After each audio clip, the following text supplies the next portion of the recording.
প্রতিদিনের মতো সকালে ঘুম থেকে উঠে দাঁত ব্রাশ করছি।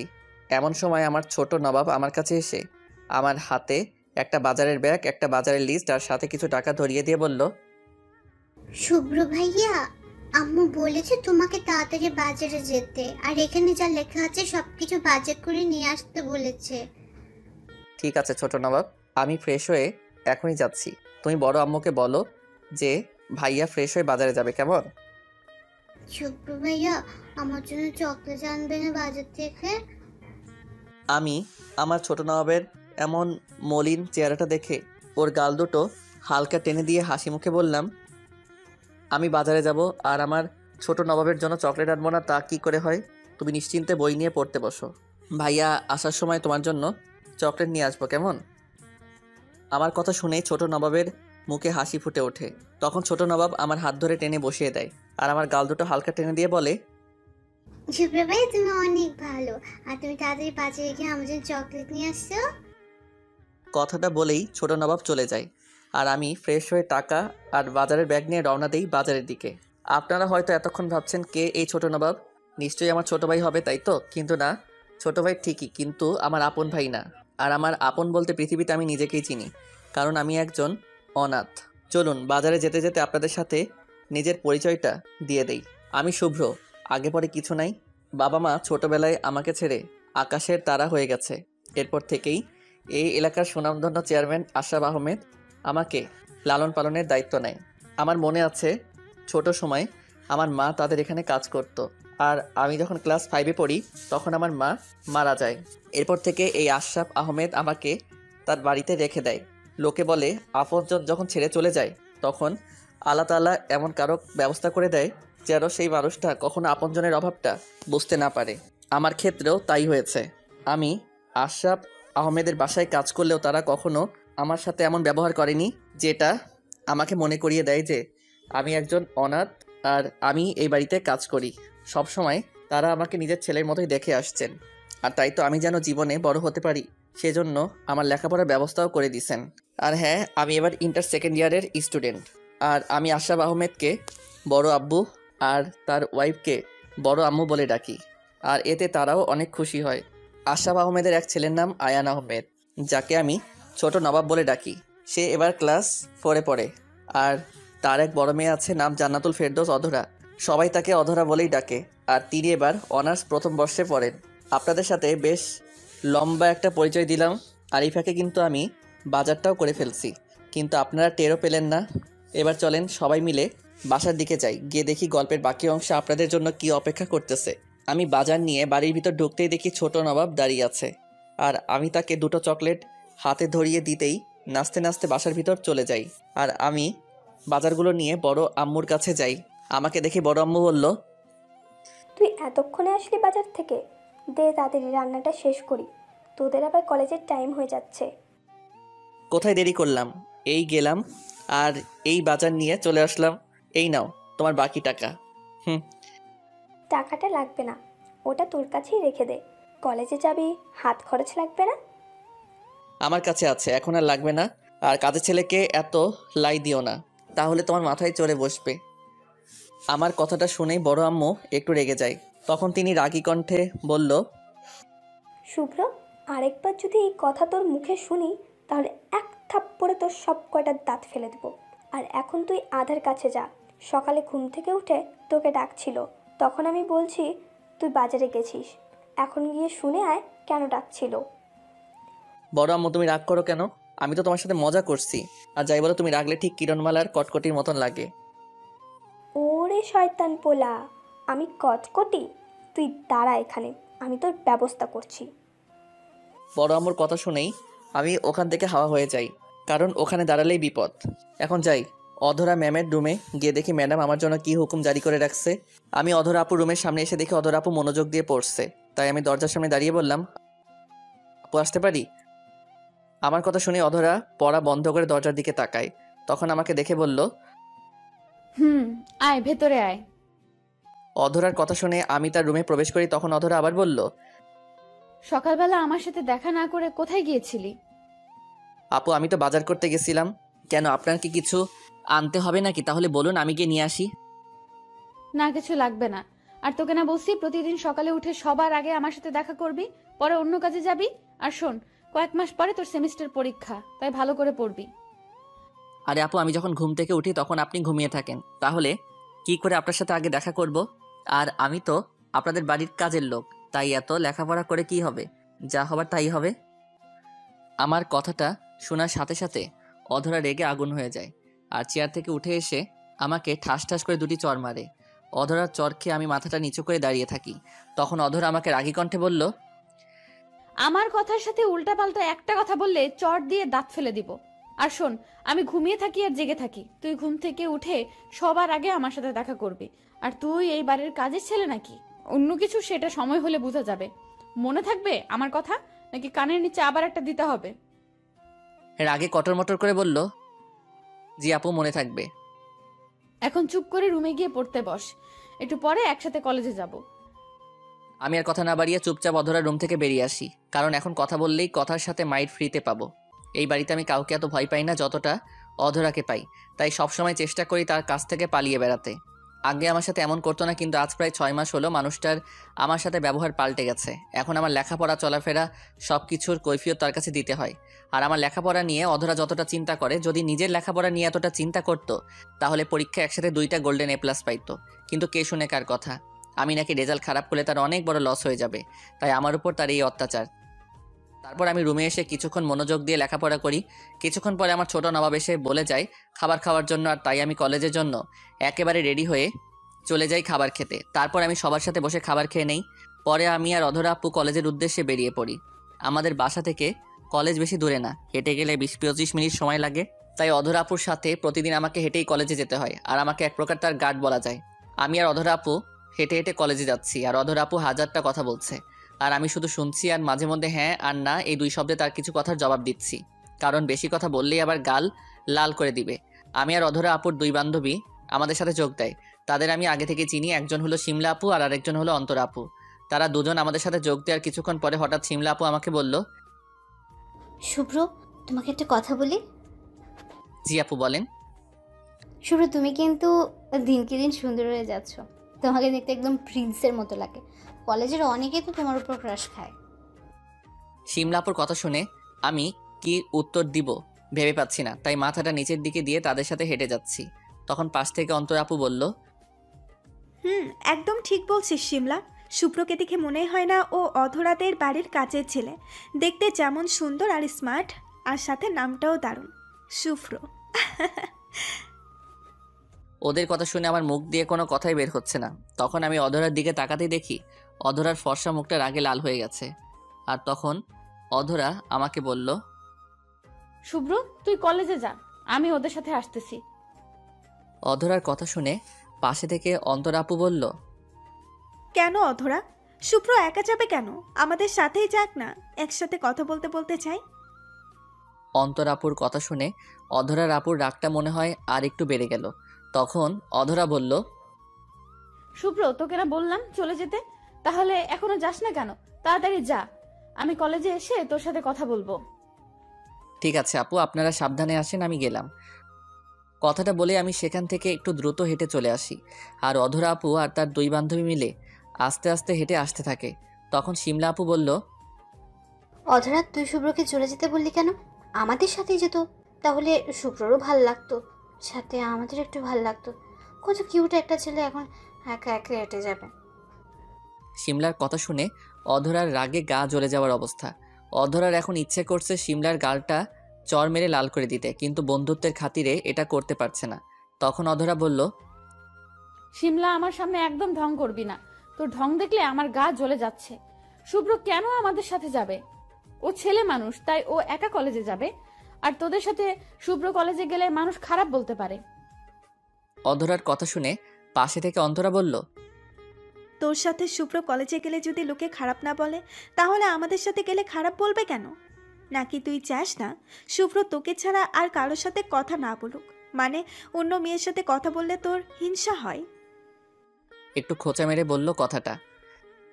আরে না অন্তরা, লোকেরা সবাই জানে যে শুভ্র অধরার কাজের লোক, তাই এলাকার লোকজন অধরার সাথে শুভ্রকে দেখলেও কিছু মনে করবে না, তাই না অধরা? শিমলার কথাটা শোনার সাথে সাথে অধরার পায়ের রক্ত মাথায় উঠে যায়। রাগে চোখ মুখ লাল হয়ে যায়, কারণ অধরা সব সহ্য করতে পারে, কিন্তু অধরার সামনে শুভ্রকে নিয়ে কেউ বাজে কথা বললে এটা একদম সহ্য করতে পারে না। তখন অধরা বলল, শিমলা আর অন্তরা, তোরা দুজন আমার বেস্ট ফ্রেন্ড, তাই তোদেরকে আজকে ফার্স্ট অ্যান্ড লাস্ট ওয়ার্নিং করছি। আর যদি কখনো ভুলেও শুভ্রকে নিয়ে একটা বাজে কথা বলিস, তাহলে আমার চেয়ে খারাপ তোদের জন্য আর কেউ হবে না। আর শিমলা, তুই এতক্ষণ যে কথাগুলো বললি, এটা তুই ছাড়া অন্য কেউ হলে এতক্ষণে আমি ওর জিভ টেনে ছিঁড়ে ফেলতাম। তাই বলছি, শুভ্রকে নিয়ে কথা বলার আগে ভেবে চিন্তে কথা বলবি। রাগে লাল হয়ে বলল কথাটা বলেই অধরা তাড়াতাড়ি হাঁটে শিমলা আর অন্তরাকে একটু পিছনে ফেলে দেয়। তখন শিমলা আর অন্তরা জোরে হেঁটে অধরার কাছে যায়। তখন শিমলা বলল, আরে অধরা, তুই আমাদের উপর এত রেগে গেলি কেন? আমরা তো তোর সাথে মজা করছিলাম, শুধুমাত্র তোকে একটু রাগানোর জন্য। প্লিজ দোস্ত, মাফ করে দে।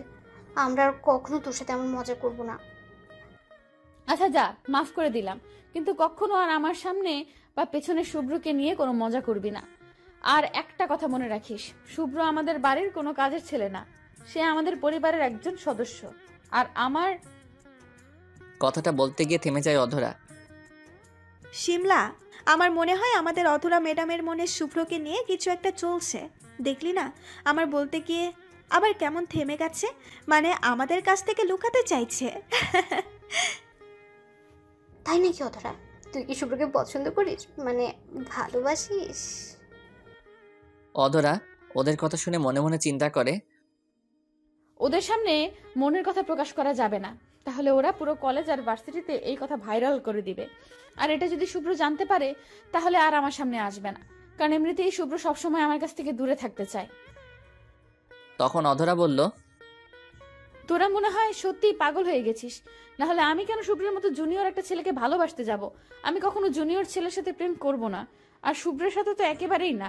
আর তোদের তখন এরকম বললাম কারণ আমি চাই না আমার পরিবারের সদস্যদের নিয়ে কেউ বাজে মন্তব্য করুক। এবার কথা বাদ দিয়ে তাড়াতাড়ি চল ভার্সিটিতে, না হলে আবার ক্লাস মিস করবি। তারপর তারা তিনজন মিলে একসাথে নানান কথা বলতে বলতে ভার্সিটি যেতে থাকে। এদিকে আমি কলেজে এসে ক্লাসরুমে বইগুলো রেখেই চলে যাই কলেজ ক্যাম্পাসে। সেখানে গিয়ে দেখি আমার সবগুলো হারামি বন্ধু একসাথে বসে আড্ডা দিচ্ছে, আর আমি তাদের কাছে যেতেই রুবেল বলল, তা আমাদের নায়ক সাহেব, এতক্ষণ আসার সময় হলো? আচ্ছা, চলে যেহেতু আসছিস তাহলে বসে পড় আমাদের আড্ডার মাঝে। পাশে থেকে আমার বান্ধবী প্রিয়া বলল, আচ্ছা শুভ্র, তুই একটু আগে আসতে পারিস না? প্রতিদিন দেরি করে আসিস, আর আসিস তো দেরি করে। একটু পরে আবার অধরা আপু এসে আবার তোকে ডেকে নিয়ে যাবে। আসলে তোরা তো জানিস এই দুনিয়াতে আমার আপনজন বলতে কেউ নাই। অধরা আপু আর তার পরিবারটা আছে বলেই হয়তো অনাথ হয়েও আজ ভালোভাবে বাঁচতে পারছি, না হলে কপালে আজকে কি ছিল নিজেও জানি না। আর প্রতিদিন অধরা আপুকে সাথে করে নিয়ে আসতে হয় কলেজে, তাই আমার একটু দেরি হয়ে যায়। এই তোরা কি এখন শুভ্রর মন খারাপ করে দিতে চাস নাকি? একদম ঠিক বলছিস শিমুল, নতুন কিছু বল যেটা শুনে মজা পাওয়া যাবে। তারপর আর কি, সবগুলো মিলে শুরু করলাম আড্ডা আর হাসাহাসি। একজন এক এক রকম কথা বলছে আর সেটা নিয়ে সবাই মিলে হাসাহাসি করছি। অন্যদিকে অধরা ভার্সিটিতে এসে মনে মনে শুভ্রকে খুঁজতে থাকে। পরে খেয়াল করে দেখে শুভ্র তাদের কলেজ ক্যাম্পাসে কয়েকটা ছেলে মেয়ে মিলে একসাথে বসে আড্ডা দিচ্ছে। তখন অধরা শুভ্রের কাছে গিয়ে বলল, শুভ্র, এদিকে আয়, তোর সাথে কথা আছে। আমি সবার সাথে বসে গল্প করছিলাম, এমন সময় অধরা আপুর গলার আওয়াজ শুনতে পাই। তখন পিছনে তাকিয়ে দেখি আপু দাঁড়িয়ে আছে। তখন আমি অধরা আপুর কাছে গিয়ে বললাম, জি আপু বলেন, আপনার কি কিছু এনে দেওয়া লাগবে? না, তুই আমার সাথে আয়, কথা আছে তোর সাথে। জি আপু চলেন। তারপর আমি অধরা আপুর পিছে পিছে কলেজ মাঠের অন্য পাশে যাই। আর সেখানে যাওয়ার পর অধরা বলল, শুভ্র আমার সামনে এসে দাঁড়া। আমি তার কথা শুনে যেই তার সামনে গিয়ে দাঁড়াই, আর সাথে সাথে অধরা আপু আমার বাম গালে ঠাস করে একটা চর বসিয়ে দিল। তারপর অধরা আবার বলল, কলেজে কেন আসিস? মেয়েদের সাথে বসে আড্ডা দেওয়ার, এমন হেসে হেসে কথা বলার জন্য? ক্লাস নেই তোর? জি আপু আছে, কিন্তু এখনো ক্লাস শুরু হতে দেরি আছে। আর ওই মেয়েগুলো আমার ভালো বন্ধু, তাই তাদের সাথে গল্প করি। আমি না তোকে বলছি তোর কোনো মেয়ে বন্ধু থাকবে না? তাহলে ওদের সাথে কেন মিশতে গেলি? মনে রাখিস, আমি ছাড়া যেন কোনো মেয়ে তোর সাথে তোর আশেপাশে না আসতে দেখি, আর যদি দেখি তাহলে তোর খবর আছে। জি আপু তাই হবে। তাহলে এখন সোজা ক্লাসে যা, গিয়ে বই নিয়ে পড়তে বস, আর একদম মেয়ে মানুষের সাথে কথা বলবি না। এমনকি কোনো মেয়ের দিকে তাকাবিও না। আর টিফিন টাইমে আমি কল দিলে সোজা ক্যান্টিনে চলে আসবি। এখন যা, ক্লাসে যা। আমি আর কিছু না বলে মাথাটা নিচের দিকে দিয়ে ক্লাসে যেতে থাকি। আর আমি এটাও জানি যতক্ষণ পর্যন্ত আমি ক্লাসে না ঢুকি অধরা ততক্ষণ আমার দিকে ঈগল পাখির মতো নজর রাখবে। তাই আমিও আর ডানে বামে না তাকিয়ে ক্লাসে চলে আসি। ক্লাসে এসে বন্ধুদের সাথে চুপটি করে বসে একটু বই নিয়ে ঘাটাঘাটি করতে থাকি। আর একটু পরে ক্লাসে স্যার আসলে মনোযোগ দিয়ে ক্লাস করতে থাকি। আর এইভাবেই দেখতে দেখতে টিফিনের আগ পর্যন্ত সবগুলো ক্লাস শেষ করি। আর ক্লাস শেষ করে মোবাইলটা হাতে নিতেই দেখি অধরা আপু 3বার কল দিছে। আর তাই আমিও আর কোনো দেরি না করে ক্যান্টিনে চলে আসি। আমি ক্যান্টিনে এসে দেখি অধরা, শিমলা, অন্তরা সহ আরও 2জন আপু একসাথে বসে আছে। আর আমি তাদের সামনে যাওয়ার সাথে সাথে অধরা বলল, শুভ্র, তোকে 3বার কল দিলাম, কল রিসিভ করিস নাই কেন? আপু, ক্লাসের মধ্যে ফোন সাইলেন্ট করে রাখি তো, তাই বুঝতে পারি নাই আপনি কল দিছেন। আচ্ছা ঠিক আছে, পরবর্তীতে যেন আর এমন না হয়। এখন বস, আর কি খাবি অর্ডার কর। আপনি যা খুশি অর্ডার দেন, আমার একটা হলেই হলো। আমার কথা শুনে অধরা নিজের পছন্দ মতো কিছু খাবার অর্ডার করলো। তারপর খাবার আসলে আমি অধরার পাশে বসে চুপটি করে খাবার খেতে থাকি। আমরা সবাই মিলে যখন খাবার খাচ্ছি তখন খাবারের মাঝখানে শিমলা আপু আমাকে উদ্দেশ্য করে বলল, শুভ্র, শুনলাম তুমি নাকি কার সাথে প্রেম করো? শিমলা আপুর কথা শোনার সাথে সাথে আমার গলার মাছ খাবার আটকে যায় আর আমি কাশতে থাকি। এমন অবস্থা দেখে অন্তরা আপু 1 গ্লাস পানি আমার দিকে এগিয়ে দেয়। আমি পানিটা এক নিঃশ্বাসে শেষ করে অধরা আপুর দিকে তাকাই। তখন আমি দেখি অধরা আপু খাওয়া বাদ দিয়ে আমার দিকে চোখ বড় বড় করে তাকিয়ে আছে, হয়তো আমি কি বলি এটা শোনার জন্য। তখন আমি বললাম, না আপু, আপনি যেটা শুনছেন সেটা একদম ভুল।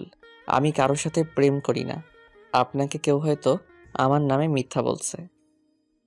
আমি কথাটা বলেই অধরা আপুর দিকে তাকাই, কারণ শিমলা আপুর কথা শুনে অধরা আপু আমার দিকে যেভাবে তাকাইছে মনে হচ্ছে আমাকে এখনই কাঁচা চিবিয়ে খাবে। আর আমার কথা শুনেই অধরা আপুর মুখ থেকে রাগের ছাপটা চলে গিয়ে হালকা হাসি ফুটে ওঠে। তখন পাশে থেকে অন্তরা আপু বলল, কেন প্রেম করো না? আজকাল তো সবাই প্রেম করে, আর তোমার উপর তো কলেজের অনেক সিনিয়র ও জুনিয়র মেয়েরাই ক্রাশ খেয়ে আছে। তাদের মাঝখান থেকে একজনকে বেছে নিয়ে একটা প্রেম করেই ফেলো। আমার দিকে তাকিয়ে মুচকি হেসে বলল। অন্তরা আপুর কথা শুনে আমি আবার অধরা আপুর দিকে তাকাই। তখন দেখি অধরা আপুর ফর্সা মুখটা রাগে লাল হয়ে আছে আর আমার দিকে রাগীভাবে তাকিয়ে আছে। তখন আমি বললাম, না না আপু, আমি কখনো প্রেম ভালোবাসায় জড়াবো না। আপনারা তো জানেন আমার এই পৃথিবীতে আপন বলতে কেউ নেই। আজ যদি অধরা আপুরা আমাকে আশ্রয় না দিত তাহলে আমার কি অবস্থা হতো আমি নিজেও জানি না। তাই জীবনে এমন কোনো কাজ করব না যাতে করে অধরা আপুর পরিবারের কোনো প্রকার অসম্মান হয়। কথাটা বলেই আমি অধরা আপুর দিকে তাকিয়ে দেখি আপু আমার দিকে অবাক হয়ে তাকিয়ে আছে। তখন অধরা আপু বলল, শুভ্র, তোর খাওয়া শেষ হয়েছে? শেষ। তাহলে ক্লাসে যা, আর ছুটি হলে গেটের সামনে আমার জন্য অপেক্ষা করবি। আচ্ছা ঠিক আছে। কথাটা বলে যেই আমি সেখান থেকে চলে যেতে থাকি ঠিক তখন পিছন থেকে অন্তরা আপু বলল, শুভ্র, তোমার ফোন নাম্বারটা দাও তো। কেন আপু, আমার ফোন নাম্বার দিয়ে কি করবেন? কেন, ফোন নাম্বার দিতে কি কোনো প্রবলেম আছে নাকি? আর যদি কেউ তোমাকে না করে থাকে তাহলে দেওয়া লাগবে না। না না, সমস্যা নাই। 019 এটা আমার ফোন নাম্বার দিয়ে আমি সেখান থেকে তাড়াতাড়ি চলে আসি। কারণ আমি যখন অন্তরা আপুকে আমার মোবাইল নাম্বার দেই তখন অধরা আপু বারবার আমাকে চোখের ইশারায় মানা করছিল। আর এটাও জানি এর জন্য আমার কপালে কষ্ট আছে, কিন্তু আমার তো কিছু করার ছিল না। তারপর সেখান থেকে আমি সোজা ক্লাসে চলে আসি। ক্লাসে এসে বন্ধুদের সাথে গল্প করে আর এক এক করে বাকি ক্লাসগুলো শেষ করি। তারপর কলেজ ছুটি হলে আমি কলেজ গেটের সামনে এসে অধরা আপুর জন্য অপেক্ষা করতে থাকি। একটু পরে দেখি অধরা আপু খুব দ্রুত পায়ে হেঁটে আসতেছে আর আমার কাছে এসে বলল, তাড়াতাড়ি একটা রিক্সা ডাক। আজকে কি রিক্সা করে বাসায় যাবেন? কুত্তা, বেশি কথা না বলে তোকে যা করতে বলছি সেটা কর। অধরা আপুর এমন রাগ দেখে আমি আর ভয়ে ওনাকে কিছু জিজ্ঞাসা করি নাই। তখন তাড়াতাড়ি করে একটা রিক্সা ডেকে এনে আমি বললাম, এই যে আপু, রিক্সা এসে গেছে, আপনি এখন যান। অধরা আপু রিক্সায় উঠে বসলে আমি সেখান থেকে হেঁটে চলে যেতে থাকি। তখন অধরা বলল, ওই তুই কোথায় যাস? আপু আপনি রিক্সা নিয়ে চলে যান, আমি হেঁটে চলে আসব। তোর হেঁটে যাওয়া লাগবে না, রিক্সায় ওঠ, একসাথে যাব। না আপু, আপনি রিক্সায় একাই যান, আমি হেঁটে চলে যেতে পারবো। কথাটা বলেই আমি যেই সামনের দিকে হাঁটা ধরলাম, ঠিক তখন কে যেন পিছন থেকে আমার শার্টের কলার ধরে টেনে নিয়ে যাচ্ছে। তখন আমি পিছনে তাকিয়ে দেখি অধর আপু আমার কলার ধরে টেনে নিয়ে রিক্সায় বসিয়ে দেয়, আর সেও আমার পাশে বসে পড়ে। রিক্সার মাঝে অধর আপু আমার সাথে কোনো কথা বলেনি, তবে এটা বেশ বুঝতে পারছি আমার সেই পরিমাণ রেগে আছে, কারণ রিক্সায় বসে কিছুক্ষণ পর পর জোরে জোরে নিঃশ্বাস ফেলছিল আর বিড়বিড় করে কি যেন বলছিল। রিক্সা আমাদের বাসার সামনে আসতেই অধর আপু আমার হাতে একটা 100 টাকার নোট দিয়ে বলল, রিক্সা ভাড়াটা দিয়ে সোজা আমার রুমে আয়, একটু দরকার আছে। কথাটা বলে আপু চলে গেল, আর আমিও রিক্সা ভাড়াটা মিটিয়ে অধরা আপুর রুমে যাই। আর অধরা আপুর রুমে গিয়ে দেখি উনি খাটে বসে হাতে একটা স্কেল নিয়ে বসে আছে। তখন আমি বললাম, আপু এই নিন 70 টাকা, রিক্সা ভাড়া 30 টাকা লাগছে। আমার কথা শুনে অধরা আপু বসা থেকে উঠে দাঁড়িয়ে রুমের দরজাটা বন্ধ করে আসে, আর রাগী একটা লুক নিয়ে আমার সামনে দাঁড়িয়ে বলল, তুই অন্তরাকে তোর মোবাইল নাম্বার দিলি কোন সাহসে? আসলে আপু উনি এমনভাবে চেপে ধরলেন যে না দিলে খারাপ দেখায়, তাই বাধ্য হয়ে নাম্বারটা দিছি। আমি তোকে বারবার চোখের ইশারায় না করতেছিলাম, সেটা কি তুই দেখিস নাই? সরি আপু, ভুল হয়ে গেছে, আর এমন করব না। তোকে যদি কখনো অন্তরা বা অন্য কোনো মেয়ের সাথে ফোনে কথা বলতে দেখি, তাহলে তোর যে কি অবস্থা আমি করব সেটা তুই কল্পনাও করতে পারবি না। না আপু, আমি কোনো মেয়ের সাথে ফোনে কথা বলি না, আর অন্তর আপুর সাথেও বলবো না। আচ্ছা ঠিক আছে, এখন ভুল যেহেতু করছিস শাস্তি তো পেতেই হবে। এখন 30 বার কান ধরে উদ্বাস কর। আপু শরীরটা অনেক ক্লান্ত লাগছে, আজকের মতো মাফ করে দেন, আর এমন করব না। তোর মুখে আপু ডাকটা শুনতে বিষের মতো লাগে আমার। আর যদি কথায় কথায় আপু ডাকিস তাহলে তোর খবর আছে। এখন কথা না বাড়িয়ে উঠবস করা শুরু কর, না হলে তোর খবর আছে এখন। অধরার এমন কড়া কথা শুনে আমিও কান ধরে উঠবস শুরু করি, কারণ যেহেতু একবার বলছে করতে হবে, তাহলে করতেই হবে। আমি কান ধরে ওঠা বসা করছি, আর অধরা গুনতেছে। এইভাবে 20 করতেই আমার সারা শরীর ঘেমে গেছে। তখন অধরা আমাকে থামিয়ে দিয়ে নিজের ওড়না দিয়ে আমার মুখ ও কপালে ঘাম মুছে দেয়। তখন অধরা বলল, শুভ্র, তুই জানিস আমি একটু বেশি রাগী, তাই আমার কথার বাইরে একদমই যাবি না। আমি যা বলবো তুই তাই করবি, আর অন্তরা কল দিলে একদম ধরবি না। এখন যা, গিয়ে ফ্রেশ হয়ে খেতে আয়, একসাথে খাবো। আমি আর কিছু না বলে সেখান থেকে সোজা আমার রুমে চলে আসি। রুমে এসে একটু রেস্ট নিয়ে ফ্রেশ হতে চলে যাই। তারপর ফ্রেশ হয়ে এসে চলে যাই খাবার খেতে। সেখানে অধরা আপু আর আমি একসাথে খাবার খেয়ে আমি আমার রুমে চলে আসি। পরে বিকালের দিকে বাড়ির কিছু টুকটাক কাজ করে আর ছোট নবাবের সাথে খেলাধুলা করে দিনটা পার করে দেই। সন্ধ্যার সময় বই নিয়ে পড়তে বসি আর কি। 9টার সময় খাবার খাওয়ার জন্য ডাকে। সবার সাথে বসে খাবার খাওয়ার পরে আমি একটু ছাদে যাই। আসলে গরমের সময় রাতে ছাদের উপর বসে হাওয়া খাওয়ার মজাই আলাদা। তাই ছাদের এক কোণে দাঁড়িয়ে আকাশের তারা দেখছি আর হাওয়া খাচ্ছি। এমন সময় হঠাৎ একটা নাম্বার থেকে মিস আসে। তাকিয়ে দেখি নাম্বারটা আমার অপরিচিত। ভাবলাম হয়তো ভুল করে কল চলে আসছে, কিন্তু একটু পরে সেই নাম্বার থেকে আবার কল আসছে। তখন আমি কলটা রিসিভ করতে একটা মেয়ে বলল, তুমি কি শুভ্র? হ্যাঁ, কিন্তু আপনি কে? আপনাকে তো চিনলাম না। তখন মেয়েটা বলল, শুভ্র, আমি অন্তরা। আজকে না তোমার নাম্বার নিলাম। ও আপু, আপনি তা এত রাতে কি মনে করে কল দিলেন? কিছু মনে করো না, এমনি তোমার খোঁজখবর নেওয়ার জন্যই কল দিলাম। কেন, তুমি কি বিরক্ত হচ্ছ নাকি? তাহলে বলো, রেখে দেই। না আপু, বলেন, সমস্যা নাই। আসলে একজন মানুষকে কি করে মুখের উপর না করে দেই যে আপনি কল দিবেন না, এটা কেমন খারাপ দেখায়। তাই ইচ্ছা না থাকা সত্ত্বেও অন্তর আপুর সাথে টুকটাক কথা বলছিলাম। আমি যখন অন্তর আপুর সাথে কথা বলছি, ঠিক তখনই কে যেন পিছন থেকে এসে আমার হাত থেকে মোবাইলটা নিয়ে নেয়। আর আমি পিছনে তাকিয়ে যাকে দেখি তাকে দেখে ভয়ে আমার গলা শুকিয়ে কাঠ হয়ে যায়। কারণ মানুষটি হলো অধরা আপু। আমি অধরা আপুর দিকে তাকিয়ে দেখি আপু আমার মোবাইলটা হাতে নিয়ে রাগীভাবে আমার দিকে তাকিয়ে আছে। তার এমন রাগীভাবে তাকানো দেখে ভয়ে আমি নিচের দিকে তাকিয়ে থাকি। তখন অধরা আপু আমাকে বলল, তুই এতক্ষণ কার সাথে কথা বলছিলি?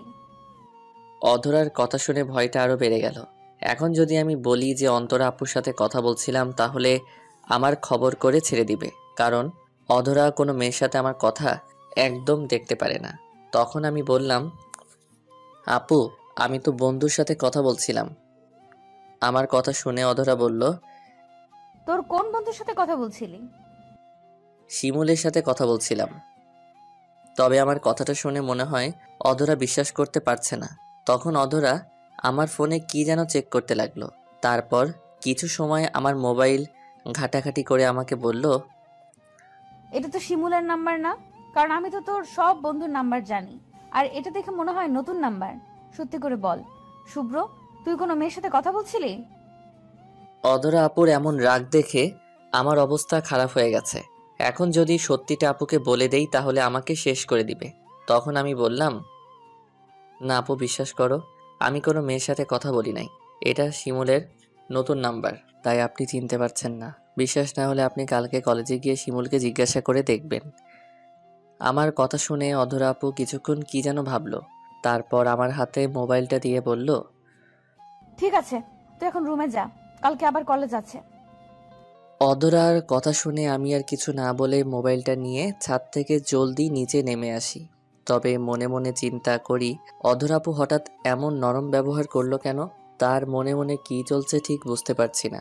তবে তার হাত থেকে নিজেকে বাঁচানোর জন্য সাথে সাথে শিমুলকে কল দিয়ে বলি, যদি অধরা আপুকে তাকে কল দেয় সে যেন বলে আমি ওর সাথে কথা বলছিলাম, আর ওই নাম্বারটা ওরই ছিল। তারপর সেখান থেকে নিজের রুমে এসে আরও কিছুক্ষণ লেখাপড়া করে ঘুমিয়ে পড়ি। তবে মনে মনে শুধু একটা ভয়ই কাজ করছিল, অধরা আপু যেন সত্যিটা জানতে না পারে। পরের দিন সকালে ঘুম থেকে উঠে প্রথমে অধরা আপুর সাথেই দেখা করি, কারণ সে বলছে ঘুম থেকে উঠে সবার আগে যেন তার সাথেই দেখা করি। তারপর বাসার কিছু প্রয়োজনীয় টুকটাক কাজ করি। কাজ শেষ করে সবাই মিলে একসাথে নাস্তা করি। নাস্তা শেষ হলে আমি আর অধরা আপু কলেজে যাওয়ার জন্য বেরিয়ে পড়ি। তবে আজ কলেজে যাওয়ার সময় অধরা আপু আমার সাথে তেমন কোনো কথা বলছে না। যখনই তার মুখের দিকে তাকাই তখনই মনে হয় অধরা মনে মনে কিছু একটা ভাবছে। আর আমিও ভয়ে তাকে কিছু জিজ্ঞাসা করিনি, কারণ কখন আবার রেগে যায় কে জানে। আজ আমি আর অধরা আপু দুজনেই কলেজে আসি। রাস্তায় আপুর বান্ধবীদের সাথে দেখা হয়নি, আর আমিও মনে মনে এই দোয়াটাই করছিলাম যেন তাদের সাথে দেখা না হয়, কারণ বলা তো যায় না, যদি দেখা হলে সত্যিটা বেরিয়ে আসে। তারপর আমি আর অধরা আপু কলেজে আসলে অধরা বলল, শুভ্র সোজা ক্লাসে যাবি, বাইরে এসে যেন তোকে মেয়ের সাথে আড্ডা দিতে না দেখি। আচ্ছা ঠিক আছে, আর প্রয়োজন পড়লে কল দিয়েন। কথাটা বলেই আমি সোজা আমার ক্লাসে চলে যাই। অন্যদিকে অধরা আপুও তার ক্লাসে চলে যায়। আমি ক্লাসে গিয়ে দেখি আমার সব বন্ধুরা মিলে একসাথে ক্লাসে গল্প করছে। তখন আমিও তাদের সাথে গল্পে যোগ দেই। তখন আমাকে দেখে শিমুল বলল, শুভ্র, যদি কাল রাতে কল না দিতি তাহলে আজকে ধরা খেয়ে যেতি। কেন? অধরা আপু কি তোর কাছে কল দিছিল? তোর সাথে কথা বলার একটু পরেই আপু আমাকে কল দিয়ে জিজ্ঞেস করেছে তুই কি আমার সাথে কথা বলছিলি নাকি। তখন আমি বলেছি হ্যাঁ, শুভ্র আমার সাথে কথা বলছিল। সুন্দর করে বলছিস তো, নাকি আপু আবার বুঝে যাবে? আরে বেটা, অধরা আপু জীবনে বুঝতে পারবে না যে আমি তাকে মিথ্যে বলেছি। আর তুই তো জানিস আমি মিথ্যায় নোবেল পাইছি। না বুঝতে পারলেই ভালো। যদি বুঝে যায় তাহলে আমার সাথে তোরও বিপদ আছে, মনে রাখিস। তারপর আমরা ক্লাসের মাঝে বসে সবাই মিলে গল্প করতে থাকি বিভিন্ন বিষয় নিয়ে। আর একটু পরে ক্লাসে স্যার আসলে আমি ক্লাসে মনোযোগ দিই। অন্যদিকে অধরা রাতে শুভ্র কার সাথে কথা বলছে এটা জানার জন্য অস্থির হয়ে আছে, কারণ অধরার কেন জানি বিশ্বাস হচ্ছে না শুভ্র তার বন্ধু শিমুলের সাথে কথা বলছে। আর অধরা মনে মনে সন্দেহ করছে শুভ্র হয়তো কোনো মেয়ের সাথে কথা বলছে। তাই অধরা ক্লাসে গিয়ে দেখে তার বান্ধবী শিমলা, অন্তরা সহ আরও কয়েকজন মিলে গল্প করছে। তখন অধরা মুখে একটা মিথ্যা হাসির ভাব নিয়ে তাদের সাথে গল্পে যোগ দেয়। তারা যখন সবাই মিলে গল্পে ব্যস্ত তখন অধরা বলল, কিরে অন্তরা, তুই নতুন নাম্বার নিলি অথচ আমাকে তোর নাম্বার দিলি না? অধরার কথা শুনে অন্তরা কিছুটা অপ্রস্তুত হয়ে যায়, কারণ অন্তরা চাইছিল না সে যে শুভ্রের সাথে কথা বলছে এটা অধরা জানতে পারুক। তাই অধরার এমন কথা শুনে অন্তরা কিছুটা ঘাবড়ে যায়। তখন অন্তরা বলল, না মানে তোকে নাম্বারটা দিতে ভুলে গেছি, কালকেই সিমটা নতুন নিচ্ছি। অন্তরার কথাটা শুনেই অধরা বুঝে যায় কাল রাতে শুভ্র অন্তরার সাথেই কথা বলছিল আর তার সাথে মিথ্যা কথা বলছে। এটা ভাবতেই অধরার রাগে গা জ্বলে যাচ্ছে। তখন অধরা নিজের রাগটাকে আড়াল করে বলল, তা তুই আমাকে আগে কল না দিয়ে কল দিলি শুভ্রকে। আমার থেকে কি শুভ্র তোর কাছে বেশি হয়ে গেল? সত্যটা বের করতে মিথ্যা চাল দিল অধরা। অধরার কথা শুনে অন্তরা মনে করে শুভ্র হয়তো অধরাকে বলে দিছে যে আমি তাকে রাতে কল দিছিলাম। তখন অন্তরা বলল, আসলে অধরা এই নাম্বারটা দিয়ে শুভ্রের সাথে একটু মজা করতে চাইছিলাম, তার জন্য রাতে ওকে এই নাম্বার দিয়ে কল দিছিলাম। কিন্তু শুভ্র কেমন যেন কথাই বলতে চায় না। তুই একটু বলিস তো, যেন কল দিলে একটু ভালোভাবে কথা বলে। অন্তরার কথা শুনে পাশে থেকে শিমলা বলল, অধরা, আমাদের অন্তরা মনে হয় তোদের শুভ্রের প্রেমে পড়ে গেছে, তাই না অন্তরা? যদি প্রেমে পড়িস তাহলে অধরাকে বল তোকে ম্যানেজ করে দেবে, আর তুই না করলে আমাকে দিয়ে দে। আমি একটা চান্স নিয়ে দেখি, শুভ্রকে দেখলে মনের ভেতর কেমন কেমন প্রেম জাগে। শিমলার কথাটা শুনেই অন্তরা কিছুটা লজ্জা পায়, কারণ অন্তরা মনে মনে শুভ্রকে পছন্দ করে, বলতে পারে না ভালোবাসে। কিন্তু এখনও শুভ্রের সামনে প্রকাশ করেনি অধরার ভয়ে। তখন অন্তরা বলল, ধর, আমি কেন শুভ্রে প্রেমে পড়তে যাব? এমনি ওকে একটু কল দিচ্ছিলাম কথা বলার জন্য, আর শুভ্রকে তো অনেকেই পছন্দ করে, তাহলে তাহলে আমি করলে দোষ কোথায়? শুভ্রের সাথে কথা বলতে ভালোই লাগে, তাই একটু কল দিচ্ছিলাম। অন্তরার কথাটা শুনে অধরা রেগে আগুন হয়ে যায়, কারণ অধরা কখনো চায় না শুভ্রের সাথে কোনো মেয়ে যোগাযোগ করুক, কারণ অধরা নিজে শুভ্রকে অনেক ভালোবাসে। আর অধরা শুভ্রকে এতটাই ভালোবাসে যে কোনো মেয়ে শুভ্রের দিকে তাকালে তার চোখ তুলে ফেলতে ইচ্ছে করে। অধরার এখন ইচ্ছা করছে অন্তরা যেই মুখ দিয়ে শুভ্রের সাথে কথা বলতে চাইছে সেই মুখটা ভেঙে দিতে। তখন অধরা বলল, এই তোদের লজ্জা করে না ছোট ভাইদের নিয়ে এমন কথা বলতে? শুভ্র তোদের জুনিয়র, সেই হিসেবে শুভ্র তোদের ছোট ভাই হয়। এইসব পছন্দ অপছন্দ আর প্রেম ভালোবাসা মাথা থেকে সরা। আর যদি প্রেম করতে হয় তাহলে বড়দের সাথে কর। আর অন্তরা, তুই শুভ্রকে কল দিয়ে একদম বিরক্ত করবি না, কারণ সামনে ওর পরীক্ষা। কথাটা বলে অধরা ক্লাস থেকে বেরিয়ে যায় আর মনে মনে শুভ্রকে খুঁজতে থাকে। অধরা শুভ্রের উপর এতটাই রেগে আছে যে ওকে আজ কী করবে সেটা নিজেও জানে না। এদিকে আমি একটা ক্লাস শেষ করে আমাদের কলেজ ক্যাম্পাসের এক কোনায় দাঁড়িয়ে বন্ধুদের সাথে গল্প করছিলাম। গল্প করার মাঝেই হঠাৎ কোথা থেকে যেন অধরা আপু এসেই আমার বন্ধু শিমুলকে ঠাস ঠাস করে 2টা চর মারে। আর অধরা আপুর এমন চর খেয়ে শিমুল বোকার মতো গালে হাত দিয়ে দাঁড়িয়ে থাকে। তখন অধরা বলল, তোদের সাহস হলো কি করে আমাকে মিথ্যা বলার? এরপর যদি আমার সাথে মিথ্যা বলিস তাহলে খবর আছে বলে দিলাম। অধরা আপুর কথা শুনেই আমার গলার পানি শুকিয়ে গেছে, কারণ আমি বুঝে গেছি অধরা আপু সত্যটা জেনে গেছে। এখন আমার কি অবস্থা করে সেটা আল্লাহ ভালো জানে। তবু আমি বললাম, আপু কি হয়েছে? আপনি শিমুলকে মারলেন কেন? আমার কথা শুনেই অধরা চোখগুলো লাল করে আমার দিকে তাকায় আর রাগে গড়গড় করে বলতে লাগলো, কেন মারছি তোকে সেটা বাসায় নিয়ে বুঝাবো। আমার সাথে মিথ্যা বলার ফল দেখাবো। এক্ষুনি বাসায় চল, আজ তোর ক্লাস বাসায় করাবো। কলেজ তো এখনই ছুটি হবে না, আর আপনার ক্লাস আছে না? আমার কথা শুনে অধরা রাগে চিৎকার করে বলল, শুভ্র, আমি তোকে বাসায় যেতে বলছি, তুই এখনই বাসায় যাবি। আর যদি একটা কথা বলিস তাহলে তোর ভালো হবে না। চল এখন বাসায়। কথাটা বলেই অধরা আমার হাত ধরে টেনে কলেজের বাহিরে নিয়ে আসে। তারপর সে নিজেই একটা রিক্সা ডেকে সেটাতে আমাকে হাত ধরে টেনে তোলে। সারা রাস্তা আমার হাত শক্ত করে ধরে রাখে যেন আমি পালাতে না পারি। সারা রাস্তা বিড়বিড় করে কি যেন বলতে বলতে বাসার সামনে আসে। রিক্সা থেকে নেমেই আমাকে হাত ধরে টানতে টানতে অধরা নিজের রুমে নিয়ে যায়। আর অধরা আমাকে তার রুমে নিয়ে ভয়ঙ্কর রাগী একটা ভাব নিয়ে বলল, তুই আমার সাথে মিথ্যা কথা বলার সাহস কোথায় পেলি? অধরার এমন ভয়ঙ্কর রাগী চেহারা দেখে আমি যেন কথা বলার শক্তি হারিয়ে ফেলছি। আর মনে মনে বলছি, এই বুঝি বাঘিনীর হাতে আমার জীবনটা গেল।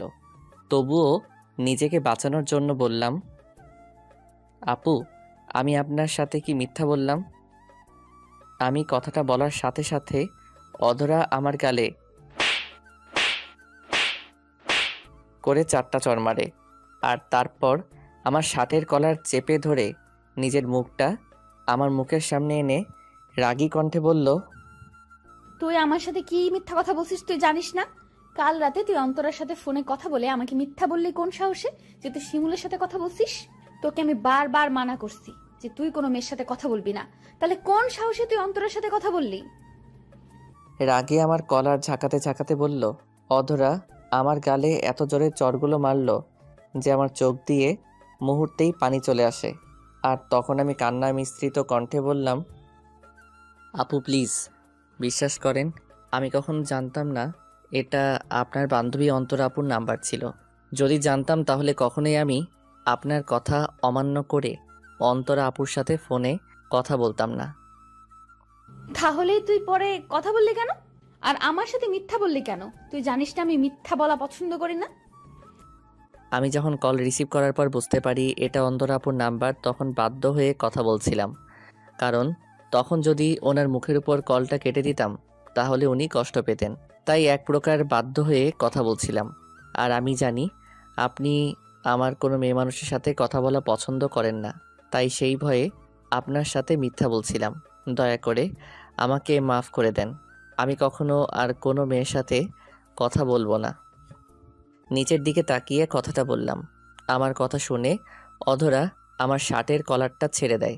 আর তখন অধরা আমাকে বলল, শুভ্র, আমি সবার কাছ থেকে সব কথা শুনতে পারি, কিন্তু তোর কাছ থেকে মিথ্যা কথাটা একদম শুনতে পারি না।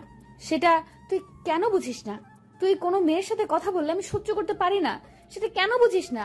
তুই যদি কোনো মেয়ের দিকে তাকাস তাহলে আমার মাথা ঠিক থাকে না, এটা কেন বুঝিস না? তাই তোকে আবারও বলছি, কখনো এমন কোনো কাজ করবি না যেটার জন্য আমি আমার রাগটা কন্ট্রোল করতে না পারি। আমার সব বান্ধবীকে সব সময় নিজের বোনের মতো দেখবি, অন্য কিছু যাতে তোর মাথায় না আসে। যদি কোনোদিন আমি ভুল করেও শুনি তুই কোনো মেয়ের সাথে অন্য কোনো সম্পর্কে জড়াস, তাহলে তোকে আমি নিজের হাতে খুন করব, সেটা তুই মাথায় রাখিস। ঠিক আছে আপু, এমন কিছু কোনোদিন আপনি শুনবেন না। আর অন্তরা আপুকে তো নিজের বোনের নজরে দেখি, যেমনটা আপনাকে দেখি নিজের বোনের নজরে। কথাটা বলে মনে হয় আমি কোনো বড় ধরনের ভুল করে ফেলছি। কারণ কথাটা বলার সাথে সাথে অধরা হাত দিয়ে আমার মুখটা টিপে ধরে আর নিজের মুখটা আমার মুখের সামনে এনে গম্ভীর কণ্ঠে বলল, আমি তো নিজের বোন মানে? আমি কি তোর মায়ের পেটের বোন নাকি যে তুই আমাকে নিজের বোন মনে করিস? এসব আবাল মার্কা কথা যদি আরেকবার আমার সামনে বলিস তাহলে মেরে তোর মুখ ভেঙে দিব, কুত্তা কোথাকার। আজ থেকে পৃথিবীর সব মেয়ে তোর নিজের মায়ের পেটের বোন, শুধু আমি ছাড়া। সবাইকে আপু বলে ডাকবি, কিন্তু আমাকে আপু ডাকবি না, বুঝলি? অধরার কথা শুনে আমি মুহূর্তেই বোকা বনে যাই। এই মেয়ে বলে কি পৃথিবীর সবাই নাকি আমার মায়ের পেটের বোন, শুধু উনি ছাড়া।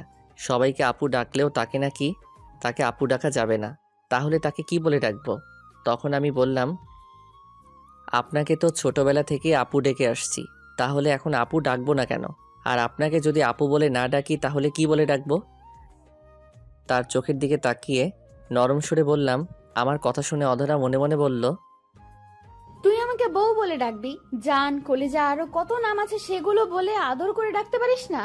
কুত্তাটাকে ইচ্ছে করে গলা টিপে মেরে ফেলি। ওরে যে এত ভালোবাসি, সবসময় চোখে চোখে রাখি, সেটা বুঝে না।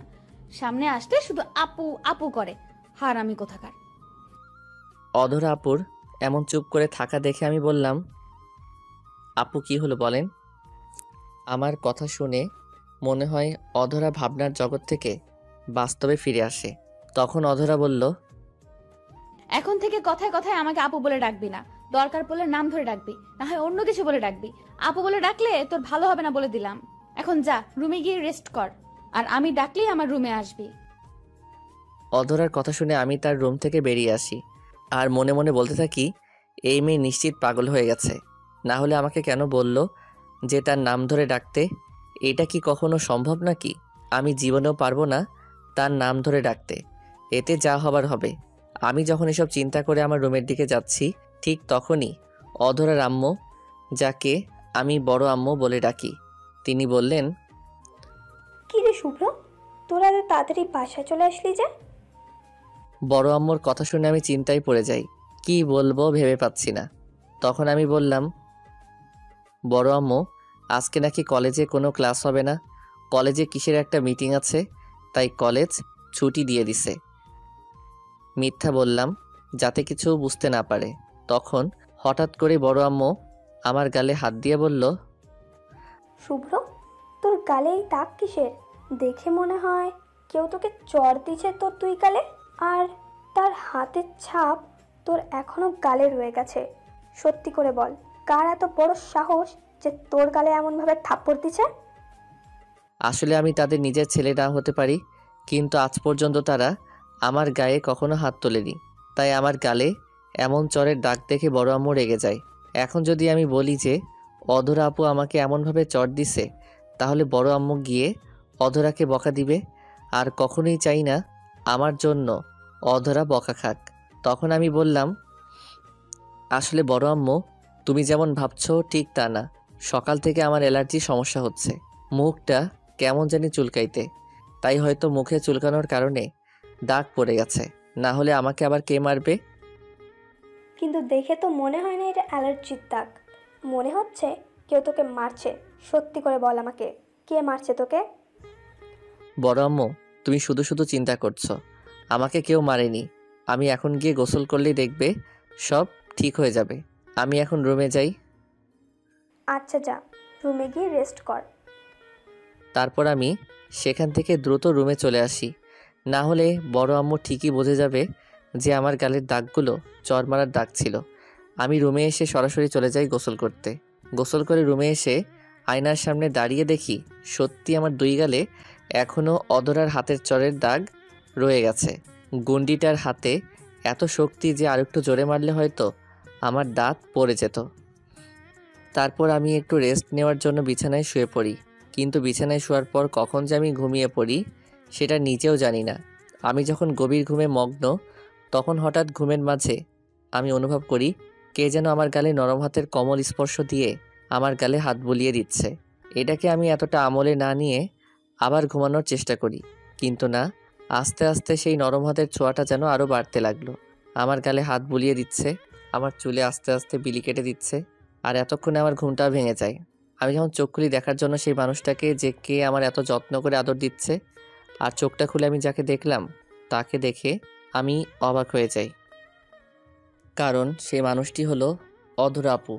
অধরা আপুকে দেখেই আমি তাড়াতাড়ি শোয়া থেকে উঠে বসি। তখন অধরা বলল, কিরে উঠে পড়লি কেন? শুয়ে থাক, আমি তোর মাথায় হাত বুলিয়ে দিচ্ছি। অধরার কথা শুনে আমি মনে মনে বলতে থাকি, অধরা আপুর আবার কি হলো? কিছুক্ষণ আগেই তো মেরে আমার গাল লাল করে দিছে, হঠাৎ আবার কি হলো? এত আদর দেখাচ্ছে কেন? সত্যি মেয়ে মানুষের মন বোঝা অনেক কঠিন। তারা কখন কি করে নিজেরাও জানে না। আমি যখন চুপ করে বসে মনে মনে এসব ভাবছিলাম, তখন আমার এই চুপ থাকা দেখে অধরা আপু বলল, কিরে শুভ্র, এমন চুপ করে কি ভাবছিস? শুয়ে পড় এখানে। অধরা আপুর কথা শুনে আমি বললাম, আপু, আপনার মাথা ঠিক আছে তো? আমি কথাটা বলার সাথে সাথে অধরা আমাকে 2টা চড় মারে, কিন্তু চড়গুলো খুব জোরে দেই নাই। তখন আমি গালে হাত দিয়ে বললাম, ও, এখন আবার কেন মারলেন? আমি তো কিছু করি নাই। তুই এখন আমাকে আপু ডাকলি কোন সাহসে? তোকে না মানা করলাম আমাকে আপু না ডাকতে, তাহলে ডাকলি কেন? আচ্ছা, আপনি সত্যি করে বলেন তো আপনার কি হয়েছে? মাথা ঠিকঠাক আছে তো? তাহলে তুই কি বলতে চাচ্ছিস আমি পাগল? না না, আমি ঠিক তা বলিনি। আপনি পাগল কেন হতে যাবেন? আসলে সকালে আপনি নিজের হাতে মেরে আমার গাল লাল করে দিয়েছেন, যেটার ব্যথা এখনও গালে লেগে আছে। আবার এখন নিজেই এসে আমার ঘুমের মধ্যে মাথায় হাত বুলিয়ে দিচ্ছেন, আদর করছেন। আর সবথেকে বড় কথা, আপনি আমার থেকে গুণে গুণে 2 বছরের বড়। তাহলে আমি কি করে আপনাকে নাম ধরে ডাকি সেটা আপনি নিজেই বলেন। তাই জন্য বললাম, আপনার মাথা ঠিক আছে কিনা। অধরার চোখের দিকে তাকিয়ে কথাগুলো বললাম। আমার কথা শুনে অধরা বসা থেকে উঠে আমার কাছে, তারপর তার কোমল হাত দুটো আমার গালের কাছে নিয়ে আসে তখনই আমি তার কাছ থেকে একটু দূরে সরে যাই, কারণ আমি ভাবছি অধরা হয়তো আমাকে আবার চর দিবে। তাই আমি একটু দূরে সরে যাই যাতে চর দিতে না পারে, কারণ সকালের চর খেয়েই আমার চাপার দাঁত নড়ে গেছে। আমি যখন অধরার কাছ থেকে দূরে সরে যাই তখন অধরা আমার দিকে চোখ লাল করে তাকায় আর আমাকে ওর কাছে আসতে বলে, কিন্তু আমি ভয়ে তার কাছে না যাওয়াতে অধরা নিজেই আবার আমার কাছে আসে। অধরা আমার কাছে এসে ওর হাতগুলো দিয়ে খুব আলতোভাবে আমার 2 গালে হাত রাখে আর আমার চোখের দিকে তাকিয়ে অধরা বলল, শুভ্র, সকালের চরগুলো খুব জোরে লাগছে, তাই না রে? আরে না, ওটা তেমন কোনো বিষয় না। আর আমি অন্যায় করলে আপনি আমায় শাসন করবেন, এটাই তো স্বাভাবিক। এটা নিয়ে আপনি মন খারাপ করবেন না। যদিও সকালের চরগুলো খুব জোরে লাগছে, কিন্তু অধরাকে এটা বলে কষ্ট দিতে চাই না। আমি জানি তুই আমার সাথে মিথ্যা বলছিস। সকালের চরগুলো তোর খুব লাগছে, কারণ তোর গালে এখনো আমার হাতের ছাপ রয়ে গেছে। আসলে আমি কি করব বল, আমার রাগ উঠলে আমি কিছুই তা কন্ট্রোল করতে পারি না। মাথা ঠিক থাকে না, কি থেকে কি করে বসি নিজেও জানি না। তাই রাগের মাথায় তোর সাথে এমন করছি। তবুও তুই আম্মুর কাছে আমার নামে কিছুই বলিস না। আমি যে তোকে মারছি এটা আম্মুর কাছে বললি না কেন? অধরার কথা শুনে আমি অবাক হয়ে যাই, কারণ বড় আম্মু যখন আমাকে চরের কথা জিজ্ঞাসা করে তখন তো অধরা সেখানে ছিল না। তাহলে সে কি করে জানলো আমি বড় আম্মুর কাছে মিথ্যা বলছি? এটাই মাথায় আসছে না। তখন আমি বললাম, কিন্তু আপনি কি করে জানলেন আমি বড় আম্মুর কাছে মিথ্যা বলছি? এত অবাক হওয়ার কিছু নাই। তুই যখন আম্মুর কাছে এসব বলছিলি তখন তোর ছোট নবাব পাশেই ছিল, সে এসে আমাকে সব বলেছে। এখন বল, আম্মুর কাছে মিথ্যা কেন বললি? ও তাহলে ছোট নবাব আপনাকে সব বলছে? আসলে আমি অন্যায় করছি, তার শাস্তিস্বরূপ আপনি আমাকে শাসন করছেন। আর আমি এটা কখনোই চাই না আমার জন্য আপনি বকা খান বা কোনো প্রকার কষ্ট পান। তাই বড় আম্মুর কাছে মিথ্যা বললাম, না হলে বড় আম্মু হয়তো আপনাকে বকা দিত। তাই ইচ্ছা করে বড় আম্মুর সাথে তখন মিথ্যা বলি। আমি কথাগুলো বলে অধরার চোখের দিকে তাকিয়ে দেখি অধরার চোখে পানি টলমল করছে, মনে হয় একটু পরেই বেরিয়ে আসবে। তখন অধরা আমাকে খুব মায়া জড়ানো কণ্ঠে বলল, শুভ্র, তুই এত ভালো কেন রে? কোথায় আমি ভালো? আমার চাইতে আপনি ভালো। এবার গালটা ছাড়েন, ব্যথা লাগছে। তোর গালে কি বেশি ব্যথা করছে? আরে না, একটু পরেই ঠিক হয়ে যাবে। আমি যেহেতু তোকে মেরে এমন অবস্থা করছি, তাহলে আমি এখন সব ব্যথা ঠিক করে দিব। অধরার কথা শুনে অবাক হয়ে যাই। মেয়ে বলে কি সে নাকি ব্যথা ঠিক করে দেবে? পড়াশোনা তো এখনো বাকি, তাহলে ব্যথা ঠিক করার ডাক্তার কবে হলো সেটাই ভাবছি। তখন আমি বললাম, কি বলেন আপনি? ব্যথা ঠিক করবেন কিভাবে? এটা তেমন কোনো বিষয় না, এমনি ঠিক হয়ে যাবে, আপনাকে কিছু করতে হবে না। আমার কথা শুনে অধরা বলল, আমি কিভাবে ব্যথা ঠিক করি সেটা চিন্তা তোকে করতে হবে না এত। এখন তুই বেশি কথা না বলে চোখ বন্ধ কর। এটা আবার কেমন কথা? ব্যথা কমার চিকিৎসা করতে কি চোখ বন্ধ করতে হয় নাকি? এমন চিকিৎসা আমার লাগবে না, আপনি আপনার রুমে যান, আমার ব্যথা এমনিতেই কমে যাবে। আমার কথা শুনে অধরা আমার গালটা হালকা চেপে ধরে রাগী কণ্ঠে বলল, ওই হারামি, বেশি কথা বলিস কেন? তোকে চোখ বন্ধ করতে বলছি, তুই চোখ বন্ধ করবি, না হলে সকালের মতো দিব আরো কয়েকটা। এই না, না আর দিয়েন না, তাহলে চাপার দাঁত একটাও থাকবে না। এই যে আমি চোখ বন্ধ করলাম। তাড়াতাড়ি বন্ধ কর, আর একদম তাকাবি না বলে দিলাম, না হলে তোর খবর আছে। তারপর আমি অধরার সামনে চোখ বন্ধ করে দাঁড়িয়ে থাকি, কিন্তু কিছুক্ষণ হয়ে গেল অধরার কোনো রকম সাড়া শব্দ পাচ্ছি না। আছে নাকি চলে গেছে বুঝতেই পারছি না। তারপর হঠাৎ করে মনে হলো কেউ একজন তার হাত দিয়ে আমার দুটো চোখ আটকানোর চেষ্টা করছে। আমি বেশ বুঝতে পারছি এটা অধরা, কিন্তু সে কি করতে চাচ্ছে সেটা বুঝতেই পারছি না। তারপর আস্তে আস্তে মনে হচ্ছে অধরার নিঃশ্বাস আমার মুখের উপর পড়তে লাগলো, আর আমি কিছু বুঝে ওঠার আগে অধরা আমার 2 গালে 2টা কিস করে বসে, যেটার জন্য আমি মোটেও প্রস্তুত ছিলাম না। আমি কখনো কল্পনাও করতে পারিনি অধরা আমার সাথে এমন কিছু করবে। আর আমাকে কিস করে একটা হাসি দিয়ে দৌড় মেরে আমার রুম থেকে বেরিয়ে যায়। আর আমি বোকার মতো ওখানেই চুপচাপ দাঁড়িয়ে থেকে ভাবতে থাকি, এখন আমার সাথে এটা কি হলো? অধরা কেন আমার সাথে এমনটা করলো? এটা যদি পরিবারের কেউ দেখতো তাহলে আমাকে তারা কি মনে করতো? এটা মাথায় আসতে আমার শরীর ঘামতে শুরু করে দেয়। আমি যখন একটু ঘটে যাওয়া বিষয়টা নিয়ে নানান চিন্তায় ব্যস্ত, ঠিক তখনই চেয়ে দেখি আমার সামনে অধরার ছোট ভাই আয়ান, মানে যাকে আমি ছোট নবাব বলে ডাকি, সে দাঁড়িয়ে মিটমিট করে হাসতেছে। তখন আমি আয়ানকে বললাম, কি ছোট নবাব, আজ এত খুশি কেন যে এত হাসতেছো? শুভ্র ভাইয়া, অধরা আপু তোমাকে চুমু দিচ্ছে তাই না? ছোট নবাবের কথা শুনে এবার আমার সত্যি সত্যি গলা শুকিয়ে গেছে। ও কি করে জানলো যে অধরা আমাকে কিস করছে? আর সব থেকে বড় কথা, এই কথা যদি বড় আম্মু জানতে পারে তাহলে সারা জীবনের জন্য তাদের কাছে ছোট হয়ে যাব। তখন আমি বললাম, ছোট নবাব, তোমাকে কে বলছে অধরা আমাকে কিস করছে? এটা একদম মিথ্যা কথা। শুভ্র ভাইয়া, তুমি মিথ্যে বলেছ। আমি জানলার পাশে দাঁড়িয়ে সব দেখেছি। আপু তোমার সাথে কি কি করেছে, আর তোমার গালে এখনো আপু লিপস্টিকের দাগ লেগে আছে। আয়ানের কথা শুনে তাড়াতাড়ি গালে হাত দিয়ে দেখি সত্যি সত্যি আমার গালে গোলাপি কালারের লিপস্টিক লেগে আছে। তার মানে আয়ান সত্যি সত্যি সব দেখছে। তখন আয়ানকে বোঝানোর জন্য বললাম, আসলে ছোট নবাব, অধরা আপু আমার সাথে দুষ্টুমি করে এমন করছে, বুঝছো? তুমি এটা আবার কাউকে বলো না, কেমন? আমি তোমার জন্য বাজার থেকে কিটক্যাট চকলেট নিয়ে আসবো। আচ্ছা বলবো না, তবে অনেকগুলো আনতে হবে কিন্তু। আচ্ছা যাও, তোমার জন্য অনেকগুলো চকলেট আনবো। আমার কথা শুনে ছোট নবাব খুশি হয়ে চলে যায়। আর আমি মনে মনে চিন্তা করি, এখন থেকে যতটুকু সম্ভব অধরার কাছ থেকে দূরে থাকবো।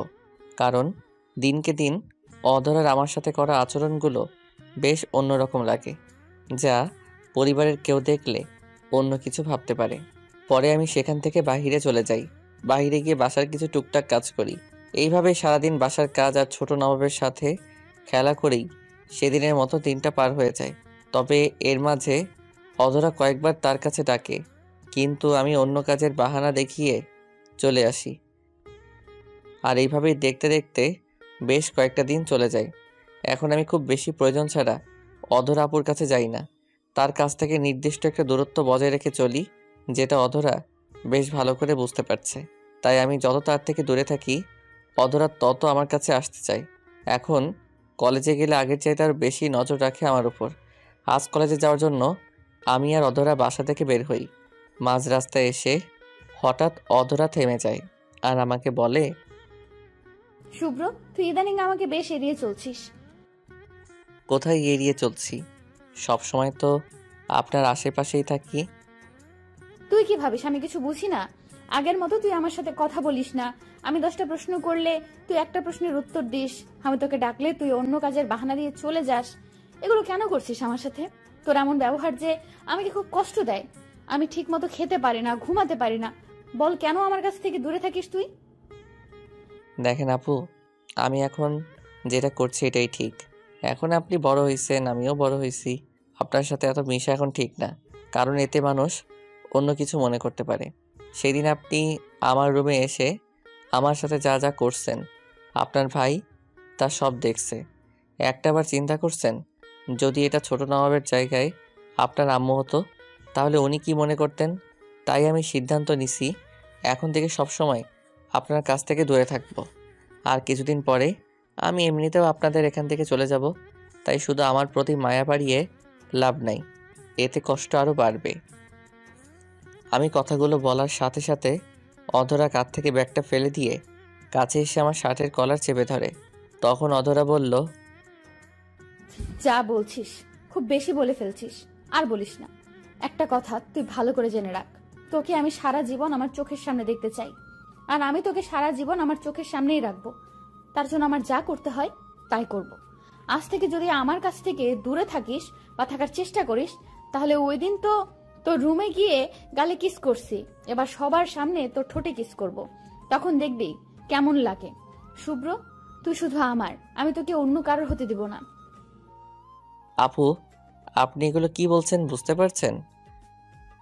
ওই কুত্তা হারামি, তোকে না মানা করছি আমাকে আপু ডাকবি না? এখন থেকে আমাকে নাম ধরে ডাকবি, না হলে তোর খবর আছে বলে দিলাম। এটা সম্ভব না, আমি আপনাকে কখনো নাম ধরে ডাকতে পারবো না। আর আপনি কি শুরু করছেন? আমি তো আপনার ছোট ভাইয়ের মতো। এখন যেটা করছি এটাই ঠিক, আর আমি কেন তোর সাথে এমন করছি তুই খুব ভালোভাবেই বুঝতে পারছিস। না, আমি কিছুই বুঝতেছি না, আর বুঝতে চাইও না। দয়া করে আপনি আমার সাথে এমন করবেন না। আমি কার সাথে কেমন করব সেটা তোকে বলতে হবে না। আর কেন এমন করছি তুই যদি না বুঝিস সমস্যা নাই, খুব তাড়াতাড়ি তোকে বুঝিয়ে দিব। এখন আর কথা না বলে তাড়াতাড়ি কলেজে চল, না হলে ক্লাস মিস হয়ে যাবে। তারপর আমি আর কিছু না বলে অধরার সাথে কলেজে চলে আসি। তবে আমার মাথায় শুধু একটাই চিন্তা, অধরার এই আচরণ যদি বাড়ির মানুষ জানতে পারে তাহলে আমার অবস্থা কি হবে। এখন আমার কেন জানি মনে হচ্ছে অধরা মনে হয় আমাকে ভালোবাসে, না হলে আমি অন্য মেয়ের সাথে কথা বললে অধরা রেগে যায়, তার কথা না শুনলে আমার সাথে রাগ করে।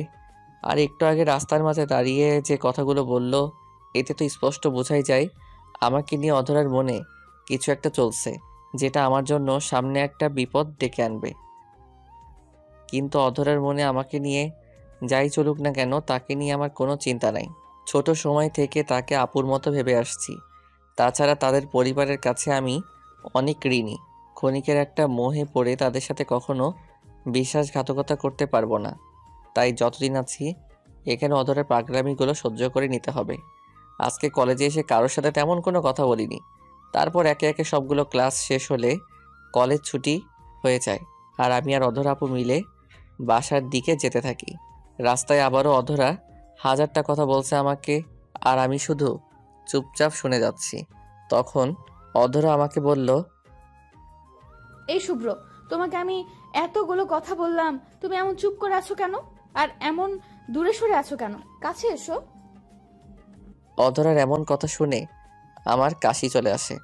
যেই মেয়ে সারা জীবন আমাকে তুই করে বলে আসছে, একটু ভুল করলে মেরে তক্তা বানিয়ে দিত, সে এখন এমনভাবে কথা বলছে যেন আমি তার বয়ফ্রেন্ড বা জামাই লাগি।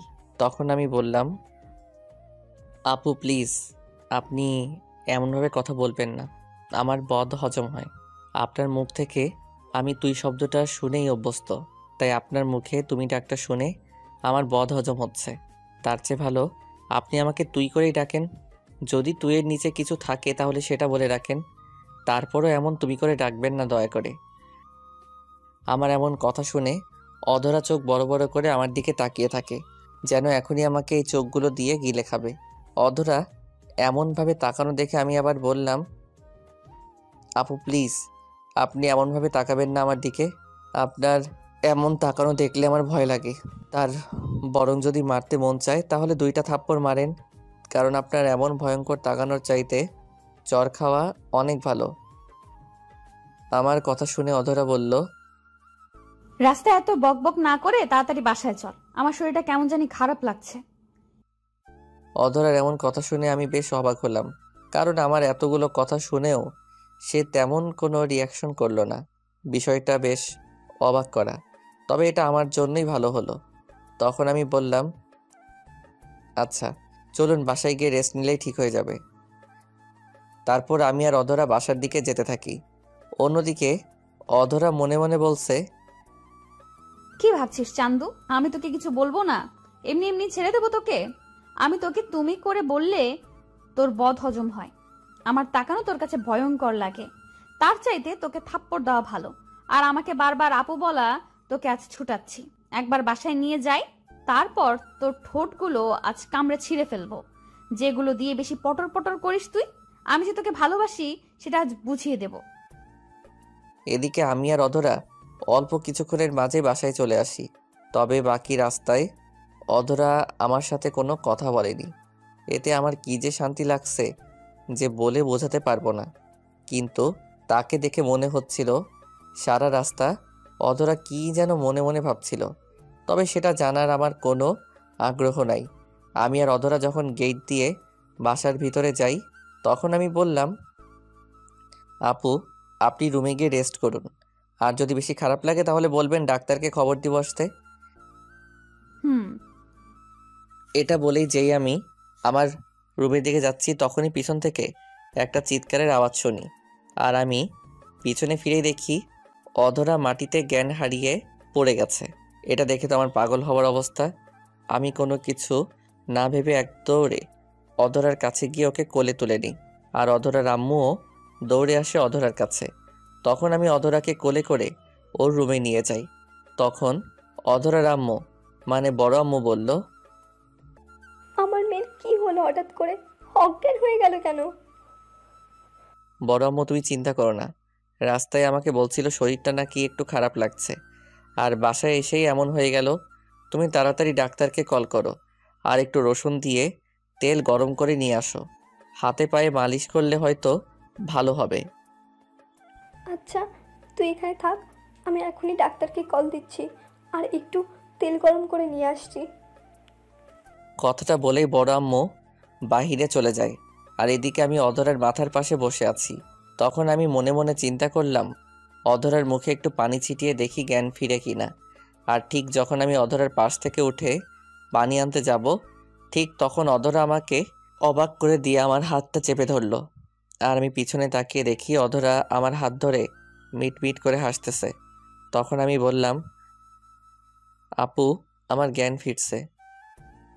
আমার কথা শুনে অধরা মুচকি হেসে বলল, আমি আবার জ্ঞান হারালাম কখন যে আমার আবার জ্ঞান ফিরবে?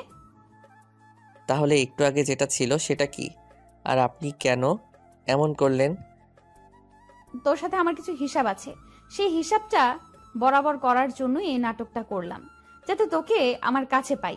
কারণ বাড়িতে আসলেই তো তুই আমার কাছ থেকে পালিয়ে বেড়াস, তাই যাতে পালাতে না পারিস এই বুদ্ধি করলাম। কাজটা আপনি একদম ঠিক করেননি। আপনার জন্য বড় আম্মু কত চিন্তা করছে বুঝতে পারছেন? আর আমার সাথে এসব করে কোনো লাভ হবে না। আপনি যেটা চাচ্ছেন সেটা কোনো দিন হবে না। তার চেয়ে বরং ভালো পাগলামি বাদ দেন। আমি গিয়ে বড় আম্মুকে বলে আসি আপনি সুস্থ হয়ে গেছেন, না হলে আবার বড় আম্মু ডাক্তার নিয়ে আসবে। কথাটা বলে যেই বাহিরে যাওয়ার জন্য পা বাড়ালাম, ঠিক তখন অধরা শোয়া থেকে আমার হাত ধরে এত জোরে টান দেয় যে আমি ব্যালেন্স রাখতে না পেরে অধরার বুকের উপর গিয়ে পড়ি। আর আমি অধরার উপর পড়ার সাথে সাথে অধরা আমাকে দুহাত দিয়ে শক্ত করে জড়িয়ে ধরে আমাকে ওর নিচে ফেলে দিয়ে অধরা আমার বুকে চেপে বসে। অধরার এমন কাণ্ড দেখে আমি বললাম, আপু প্লিজ আমাকে ছাড়েন, এটা একদম ঠিক হচ্ছে না। এখন যদি বড় আম্মু এসে ভাবে আমাদের দেখে, তাহলে আমার প্রতি যে তাদের বিশ্বাসটা ছিল সেটা এক মুহূর্তে কাচের মতো ভেঙে টুকরো টুকরো হয়ে যাবে। চুপ করে থাক, আর একটা কথাও তুই বলবি না। আম্মু যদি এখন এসে দেখে তাহলে তোকে কিছু বলার আগে আমি বলবো যে আমি তোকে ভালোবাসি, শুধু আজ থেকে না, অনেক আগে থেকে। কিন্তু সেটা তুই বুঝিস না।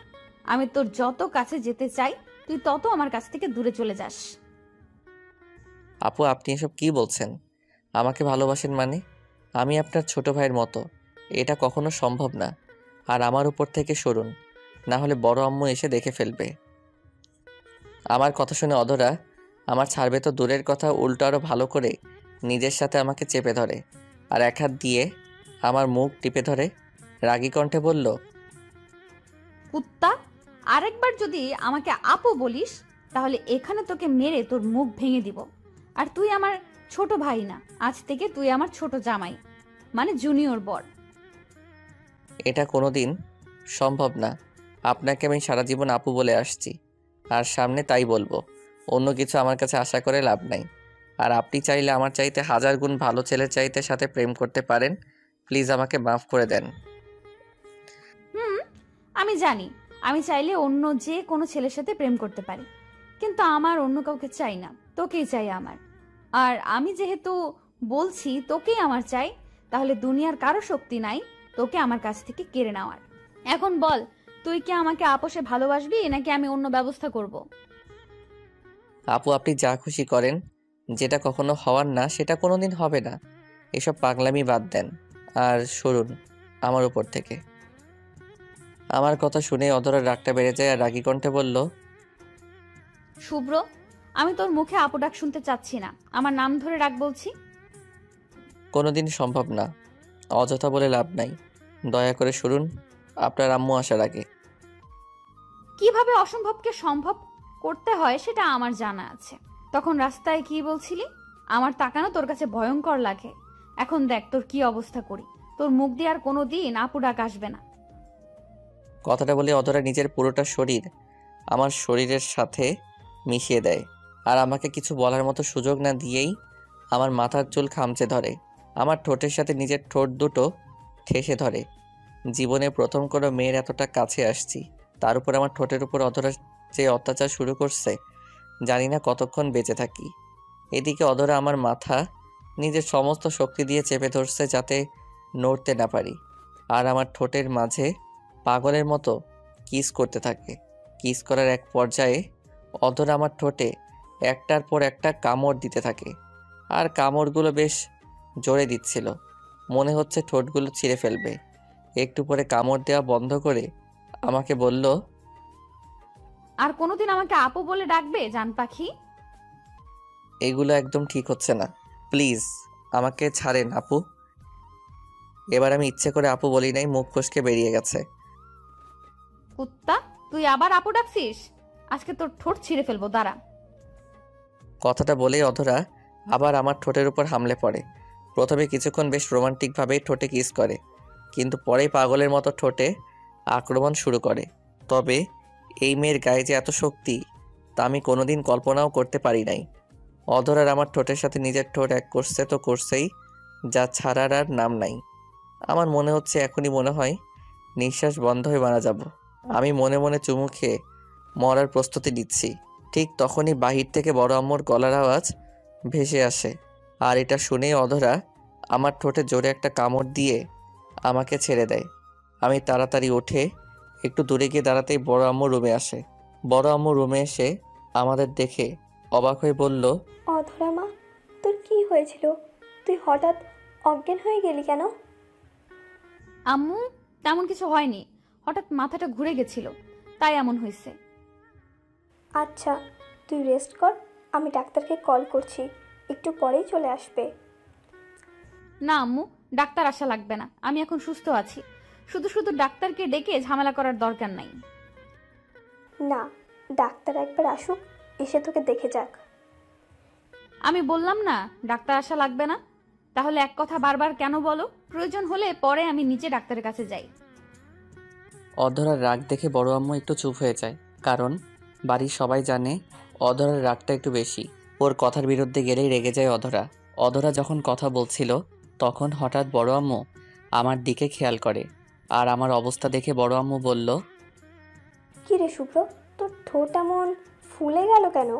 মাথার চুল এমন এলোমেলো হয়ে আছে কেন? দেখে মনে হচ্ছে কারোর সাথে যুদ্ধ করে আসছিস। বড় আম্মুর কথা শুনে এবার আমার সত্যি সত্যি ভয়ে গলা শুকিয়ে গেছে। তাকে কি বলবো বুঝতে পারছি না। আর যদি বড় আম্মু এখন সত্যিটা বুঝতে পারে তাহলে কি হবে সেটা আমার চিন্তার বাহিরে। আমি একটু ভয়ে ভয়ে অধরার দিকে তাকিয়ে দেখি রাক্ষসীটা আমার এমন অবস্থা দেখে মিটমিট করে হাসতেছে। এটা দেখে রাগে আমার গা জ্বলে যাচ্ছে। তখন আমি বললাম, বড় আম্মু, তুমি তো জানো আমার কয়েকদিন ধরে অ্যালার্জির সমস্যা হচ্ছে। এখনও মনে হয় তার জন্য ঠোঁট ফুলে গেছে, আর মাথা চুলকানোর কারণে চুলগুলি এলোমেলো হয়ে গেছে। কিন্তু তোর ঠোঁট দেখে তো মনে হয় না এটা অ্যালার্জির কারণে ফুলে গেছে। কামড় ফুললে যেমন ঠোঁট ফুলে যায়, তোর ঠোঁটও ঠিক তেমন ফুলে গেছে। বড় আম্মুর কথা শুনে আমি মাথা নিচু করে চুপ করে থাকি। আসলে এই মুহূর্তে আমি বলার মতো কোনো কথা খুঁজে পাচ্ছি না। তখন পাশে থেকে অধরা বলল, আম্মু, তুমি দেখছো অ্যালার্জির কারণে শুভ্রের ঠোঁট ফুলে গেছে, তার উপর তুমি তাকে হাজারটা প্রশ্ন করছো, পরেও তো তুমি এগুলো জিজ্ঞাসা করতে পারবে। বুঝি না তোদের দুজনের কি হয়েছে। কালকে তোরা দুজনে মিলে ডাক্তারের কাছে যাবি, না হলে বাড়িতে তোদের খাবার বন্ধ। অসুস্থতা নিয়ে বাসায় বসে থাকবে আর বাড়ির মানুষকে টেনশন দিবে, আবার কিছু বলতে গেলে উল্টা রাগ দেখাবে। তোদের জ্বালায় আর বাঁচি না। কথাটা বলেই বড় আম্মু রুম থেকে চলে গেল। আমিও যখন বড় আম্মুর পিছু নিয়ে রুম থেকে বেরোতে যাচ্ছি ঠিক তখন অধরা বলল, এই শুভ্র, দাঁড়াও। অধরার কথা শুনে আমি একবার বেরোতে গিয়ে থেমে যাই, কিন্তু পিছনে না তাকিয়ে আবার যখন বাহির হতে যাব তখন অধরা আবার বলল, শুভ্র, তুই কি আমার কাছে আসবি নাকি আমি উঠে গিয়ে তোকে ধরে আনবো? আর আমি যদি তোর কাছে যাই তাহলে কিন্তু সেটা তোর জন্য মোটেও ভালো হবে না। তার চেয়ে ভালো তুই নিজে আমার কাছে আয়। অধরার কথা শুনে জায়গার মাঝেই যেন আমার পা আটকে যায়, কারণ আমি জানি এই মেয়েকে দিয়ে কোনো বিশ্বাস নাই। এখন যদি ওর কথা অমান্য করে আমি চলে যাই তাহলে আবার গিয়ে সবার সামনে উল্টাপাল্টা কিছু করে ফেলবে। তখন কোনো উপায় না পেয়ে এক প্রকার বাধ্য হয়ে অধরার সামনে গিয়ে একটু দূরে দাঁড়িয়ে বললাম, বলুন, কি বলবেন? এত দূরে দাঁড়িয়ে আছো কেন? আমার সামনে এসে বসো। না, আমি এখানে ঠিক আছি, বলুন কি বলবেন। আমার কথা শুনেই অধরা বসা থেকে একটু উঠে এসে একটা টান মেরে তার সামনে বসিয়ে দেয় আর একটু গম্ভীর সুরে বলল, তোমাকে ভালো করে কিছু বললে কানে যায় না, এরপর থেকে যেন আমার কথা 2 বার বলতে না হয়, তাহলে কিন্তু ভালো হবে না বলে দিলাম। সেটা পরে দেখা যাবে, এখন কেন ডাকছেন সেটা বলুন। যদি কোনো কাজ থাকে বলুন, করে দিচ্ছি, না হলে আমি গেলাম। আমার কথার কোনো জবাব না দিয়েই অধরা তার কোমল হাত দিয়ে আমার ঠোঁটগুলোতে স্পর্শ করে, আর অধরার হাতের ছোঁয়া পাওয়ার সাথে সাথে আমি ঠোঁটের ব্যথায় ওহ করে উঠি। আসলে অধরা আমার ঠোঁটগুলোতে এমনভাবে কামড় দিয়েছে যে এখন ব্যথা ঠিকমতো কথাও বলতে পারছি না। তার উপর অধরা আমার ঠোঁটে হাত দেওয়াতে মনে হয় ব্যথাটা আরও বেড়ে গেছে। তখন অধরা বলল, শুভ্র, আমি সত্যি খুব খুব সরি তোমার কাছে। আসলে আমি বুঝতে পারিনি তোমার ঠোঁটের এমন খারাপ অবস্থা হয়ে যাবে। আর আমারই বা কি দোষ বলো? তোমার ঠোঁটগুলোর মাঝে কি এমন নেশা মেশানো আছে নিজেও জানি না। তোমার ঠোঁটের সাথে আমার ঠোঁটগুলো মেশাতেই আমি এক প্রকার পাগল হয়ে যাই। তাই তো আমি নিজেও জানি না তখন কি করে তোমার ঠোঁটের এমন অবস্থা করে ফেলেছি। প্লিজ আমার কলিজা না, ভালো, আমাকে মাফ করে দাও, আর কখনো এমন করব না। আমি অধরার কথাগুলো শুনে কোনো জবাব দিলাম না। আসলে তাকে বলার মতো কোনো কথা আমার কাছে নাই, আর আমি বললেও সে আমার কথা শুনবে না। তখন আমি অধরাকে কিছু না বলে তার চোখের দিকে একবার তাকিয়ে যেই তার সামনে থেকে উঠে যাচ্ছি, ঠিক তখনই অধরা আমার হাত ধরে ফেলে, আর আমি কিছু বলার আগেই আমাকে তার কাছে টেনে নিয়ে আমার ঠোঁটগুলো তার ঠোঁটের সাথে মিশিয়ে দেয়। অধরা এক হাত দিয়ে আমার মাথার পিছনে চেপে ধরে, আর অন্য হাত দিয়ে আমার শার্টসহ বুক খামচে ধরে। আমি প্রথমে তার কাছ থেকে ছুটার জন্য একটু নড়াচড়া করলে অধরা আমার ঠোঁট হালকা কামড়ে ধরে, আর আমি তার চোখের দিকে তাকাতেই অধরা চোখে ইশারা করে না নড়ার জন্য। তাই আমিও আর কামড়ের ভয়ে তাকে বাধা দেইনি। এরপর অধরা নিজের ইচ্ছে মতো করে ফিল্মি স্টাইলে অনেকক্ষণ ধরে ওর নিজের স্বাদ মিটিয়ে নেয়, তবে কোনো কামড় দেয়নি। কিছুক্ষণ পর আমাকে ছেড়ে দিলে দুজনে বসে হাঁপাতে থাকি আর বড় বড় নিঃশ্বাস নিতে থাকি। তখন অধরা মুচকি হেসে বলল, আমি তোমার ঠোঁটের 12টা বাজিয়েছিলাম, আবার আমি এখন এর চিকিৎসা করে দিব। এরপর থেকে যদি আমার কথা অমান্য করো তাহলে প্রথমে তোমার ঠোঁটের ওপর অত্যাচার করব, পরে আমি আবার এখনকার মতো চিকিৎসা করব। এতে 2 বারই আমার লাভ হবে। তো সাবধান মিস্টার শুভ্র। আর আমি যদি কোনো অন্যায় না করি তাহলে আর আমার সাথে এমন করবেন না তো? সেটা আমি ভেবে দেখব, তবে তুমি অন্যায় করলে আমারই লাভ হবে। আজকের মতো তোমাকে শাস্তি দিতে পারবো। আমি আর সেখানে না দাঁড়িয়ে সোজা আমার রুমে চলে আসি, আর রুমে এসে দরজা বন্ধ করে বিছানায় বসে ভাবতে থাকি, এটা আমার সাথে কি হচ্ছে? আমি এ কোন বিপদের মাঝে পড়লাম? এখন থেকে আমার আরও সাবধানে চলতে হবে, যাতে আমার ভুলের অজুহাত নিয়ে অধরা আমার কাছে আসতে না পারে। না হলে আবার কোনো দিন নিজের অজান্তেই নিজের অতীত আর বর্তমানটা ভুলে গিয়ে অধরার ডাকে সাড়া দিয়ে বসি। এসব চিন্তা করতে করতে বিছানায় শুয়েই ঘুমিয়ে পড়ি আমি। এখন দিন যতই যাচ্ছে অধরার আমার ওপর অধিকার দেখানোটাও ততটাই বাড়ছে, আর আমিও যতটুকু সম্ভব অধরার কাছ থেকে পালিয়ে চলার চেষ্টা করি, কিন্তু মাঝে মাঝে সেটা আর হয়ে ওঠে না। কোনো না কোনোভাবে অধরা আমাকে ধরেই ফেলে, আর এক বাড়িতে থেকে কতক্ষণ আর একজনের কাছ থেকে পালিয়ে বেড়ানো যায়। আর এদিকে কলেজে ইদানিং তৈরি হয়েছে নতুন আরেক ঝামেলা, কারণ অধরার আপুর বান্ধবী অন্তরা আপুর হাবভাব খুব একটা ভালো লাগছে না। প্রয়োজন ছাড়াই দিনে 10 বার কল দেয়। কলেজে গেলে ইচ্ছে করে গায়ে পড়ে কথা বলতে আসে। যদি তাকে এড়িয়ে চলি তাহলে বিভিন্নভাবে ইমোশনাল ব্ল্যাকমেইল করে। এদিকে অন্তরাপুর বিষয়টা আমার জন্য যেমন বিরক্তির কারণ হয়ে আছে, যেটা আমি মুখে বলতে পারি না, অন্যদিকে অধরা ও অন্তরার বিষয়টা নিয়ে দিনকে দিন বেশ রেগে যাচ্ছে। এখন শুধু ভয়, কোন দিন জানি অধরার এই ভয়ঙ্কর ডাকের সামনে আমার না হয় অন্তরাপুর পড়তে হয়, সেটাই ভাবছি। আজকে কলেজে এসে আমি আমার বন্ধুদের সাথে মাঠে বসে গল্প করছি, এমন সময় পিছন থেকে অন্তরা আপু এসে আমাকে বলল, শুভ্র, কেমন আছো? এই তো আপু, ভালো আছি, আপনি কেমন আছেন? আমিও ভালো আছি। তা আমার সাথে একটু আসো তো, তোমার সাথে আমার কিছু কথা আছে। কি কথা আপু? এখানেই বলেন, সমস্যা নাই, ওরা সবাই আমার বেস্ট ফ্রেন্ড। সব কথা সবার সামনে বলা যায় না, তুমি আসো আমার সাথে, কথাটা খুব জরুরি। ঠিক আছে, চলেন। তারপর আমি অন্তরাপুর পিছু পিছু যেতে থাকি, আর অন্তরাপু আমাকে নিয়ে আমাদের কলেজের পাশে একটা বাগান আছে সেটার কাছে চলে যায়। এখন আমার মনে মনে ভয় হতে থাকে এই কথা যদি অধরা আপু জানতে পারে যে আমি অন্তরা আপুর সাথে বাগানে আসছি, তাহলে আমাকে খুন করতে হয়তো দ্বিতীয়বার ভাববে না। তাই আমি শুধু বারবার এদিক ওদিক তাকিয়ে দেখছিলাম অধরা আবার এদিকে আসে নাকি। আমার এরকম এদিক ওদিক তাকানো দেখে অন্তরা আপু বলল, শুভ্র, তুমি অধরার ভয়ে এমন করছো নাকি যে অধরা এসে আমাদের দেখে নেবে? আসলে আপু আপনি তো জানেন আমার কোনো মেয়ের সাথে কথা বা কোথায় যাওয়া অধরা আপু একদম পছন্দ করে না, তাই একটু ভয় লাগছে। তুমি চিন্তা করো না, আমি তোমার কাছে আসি, সময় দেখছি। অধরা ক্লাসে বসে কি যেন নোট করছে। আমি যে তোমার কাছে আসছি অধরা বুঝতে পারবে না। আচ্ছা আপু, আপনি কি বলবেন তাড়াতাড়ি বলেন, একটু পরে আমার আবার ক্লাস শুরু হবে। শুভ্র, আমি যে সবসময় তোমার পাশে থাকি সেটা কি তুমি বোঝো? আপনার কথাটা ঠিক বুঝলাম না, যা বলার বুঝিয়ে বলুন। শুভ্র, তোমাকে যেদিন প্রথম দেখি সেদিন থেকেই তোমাকে আমার ভালো লাগে। তারপর অধরার আমার বান্ধবী হয়, তোমার সাথে প্রায় টুকটাক কথা হতো। তখন তোমার কথা বলা, মায়াবী চোখে চাওয়া সব কিছু যেন আমার রাতের ঘুম কেড়ে নিছে। সত্যি কথা বলতে তোমাকে নিয়ে আমার ভাবতে ভালো লাগে, তোমার সাথে কথা বলতে ভালো লাগে। তার জন্য ইচ্ছে করেই তোমাকে বারবার কল দিই। শুভ্র, আমি তোমার পাশে সবসময় থাকতে চাই। আমাকে কি সেই সুযোগটা দিবে? অন্তরা আপুর কথা শুনে বুঝতে পারলাম উনি আসলে কি বলতে চাইছে। তবু বুঝেও না বুঝার মতো করে বললাম, আপু আপনি কি বলতে চাইছেন সরাসরি বলেন, আপনার এরকম রহস্যময় কথা আমি বুঝতে পারছি না। শুভ্র, আমি জানি না তুমি কি সত্যি আমার কথা বুঝতে পারছো না, নাকি বুঝেও না বোঝার অভিনয় করছো। তবে তুমি যাই করো, আমি আজ আমার মনের কথাটা তোমাকে বলবো। শুভ্র, আমি তোমার একাকিত্ব জীবনের অংশীদার হতে চাই। আমি তোমাকে অনেক অনেক ভালোবাসি, তাই তো বলবি অন্তরা। অন্তরা আপু তার কথাটা শেষ করার আগেই কোথায় থেকে যেন অধরা আমাদের পিছন দিয়ে এসে এই কথাটা বলে ওঠে। আর অধরার গলার আওয়াজ শুনে আমি আর অন্তরা দুজনেই অনেকটা ভয় পাই।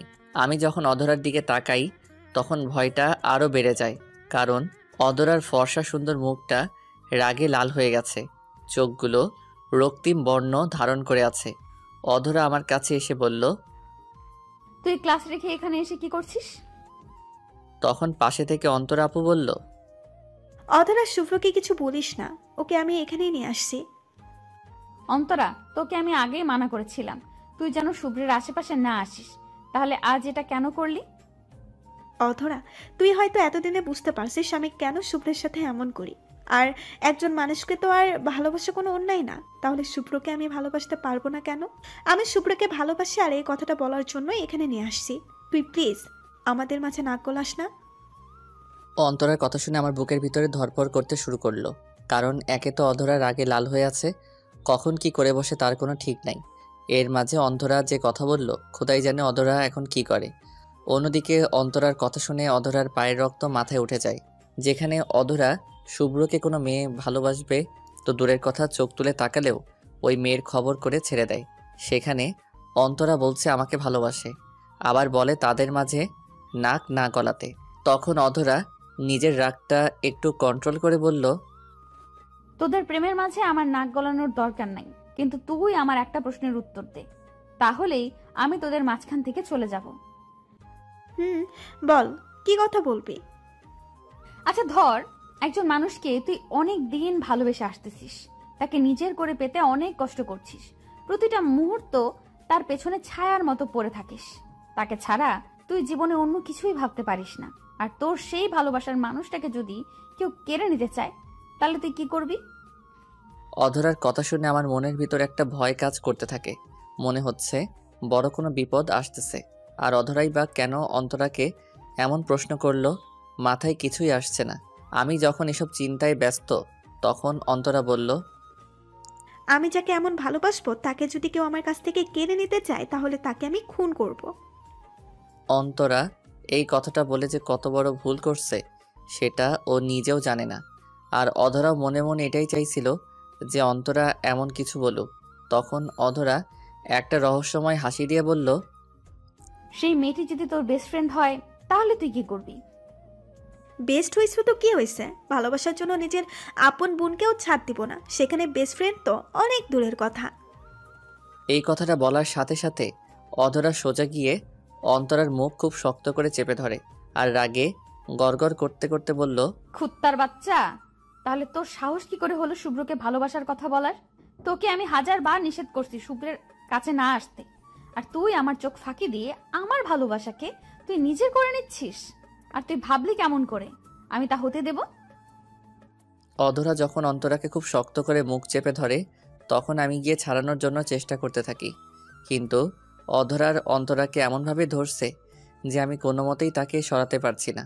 তখন অন্তরা বলল, অধরা আমাকে ছাড়, আমি ব্যথা পাচ্ছি। কেন তুই আমাকে মারছিস? ছাড় আমাকে প্লিজ, ছাড়। কেন? একটু আগে তুই না বললি তাকে তুই খুন করবি? তাহলে এখন কেন তোকে ছাড়তে বলছিস? তোকে তো আজকে সারা জীবনের ভালোবাসার স্বাদ মিটিয়ে দেব। এতদিন শুধু আমার ভালোটা দেখছিস, আজকে একটু রাগটাও দেখে যা। কথাটা বলেই অধরা অন্তরাকে একের পর এক থাপ্পড় মারতে থাকে আর চিৎকার করে বলতে থাকে, তো সাহস কি করে হয় আমার শুভ্রের দিকে চোখ তুলে দেখার? যাকে সে ছোটবেলা থেকে মনে মনে ভালোবেসে আসছি, তো সাহস কি করে হয় তুই ওকে ভালোবাসার কথা বলার? যাকে নিয়ে আমি ঘর বাঁধার স্বপ্ন দেখি প্রতি রাতে, তো সাহস কি করে হয় আমার সেই স্বপ্নগুলো ভেঙে দেওয়ার? এরকম আরো অনেক কথা বলতে থাকে আর অন্তরাকে একের পর এক থাপ্পড় মারতে থাকে। এদিকে বারবার চেষ্টা করেও অধরাকে থামাতে পারছি না। কাছে গেলে আমাকে ধাক্কা দিয়ে সরিয়ে দেয়। আর এদিকে সারা কলেজ ছড়িয়ে পড়ে অধরা অন্তরাকে মারছে। তখন কয়েকজন টিচার আর ম্যাডাম সহ অনেক ছাত্রছাত্রী এখানে এসে জমা হয়ে যায়। আর তখন ম্যাডাম নিজে গিয়ে অধরার হাত থেকে অন্তরাকে রক্ষা করে। তবে ম্যাডামরা যতক্ষণে অন্তরাকে উদ্ধার করে অধরার হাত থেকে, ততক্ষণ অধরা অন্তরাকে মেরে নাক মুখ ফাটিয়ে ফেলে। নাক দিয়ে মুখ দিয়ে রক্ত পড়তে থাকে। তারপর অন্তরাকে ডাক্তারের কাছে নিয়ে চিকিৎসা করে আনা হয়। আর আমাকে সহ অধরা আর অন্তরাকে প্রিন্সিপাল স্যারের রুমে ডাকা হয়। অন্যদিকে অন্তরার পরিবার খবর পেয়ে কলেজে চলে আসে। আর এদিকে প্রিন্সিপাল স্যার নিজে অধরার আব্বুকে কল দিয়ে কলেজে আসতে বলে।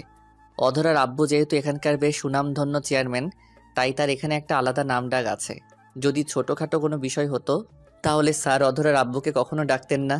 কিন্তু অধরা অন্তরাকে এমনভাবে মারছে যে বলার মতো না, তাই তাকে বাধ্য হয়ে ওনাকে আসতে বলতে হয়।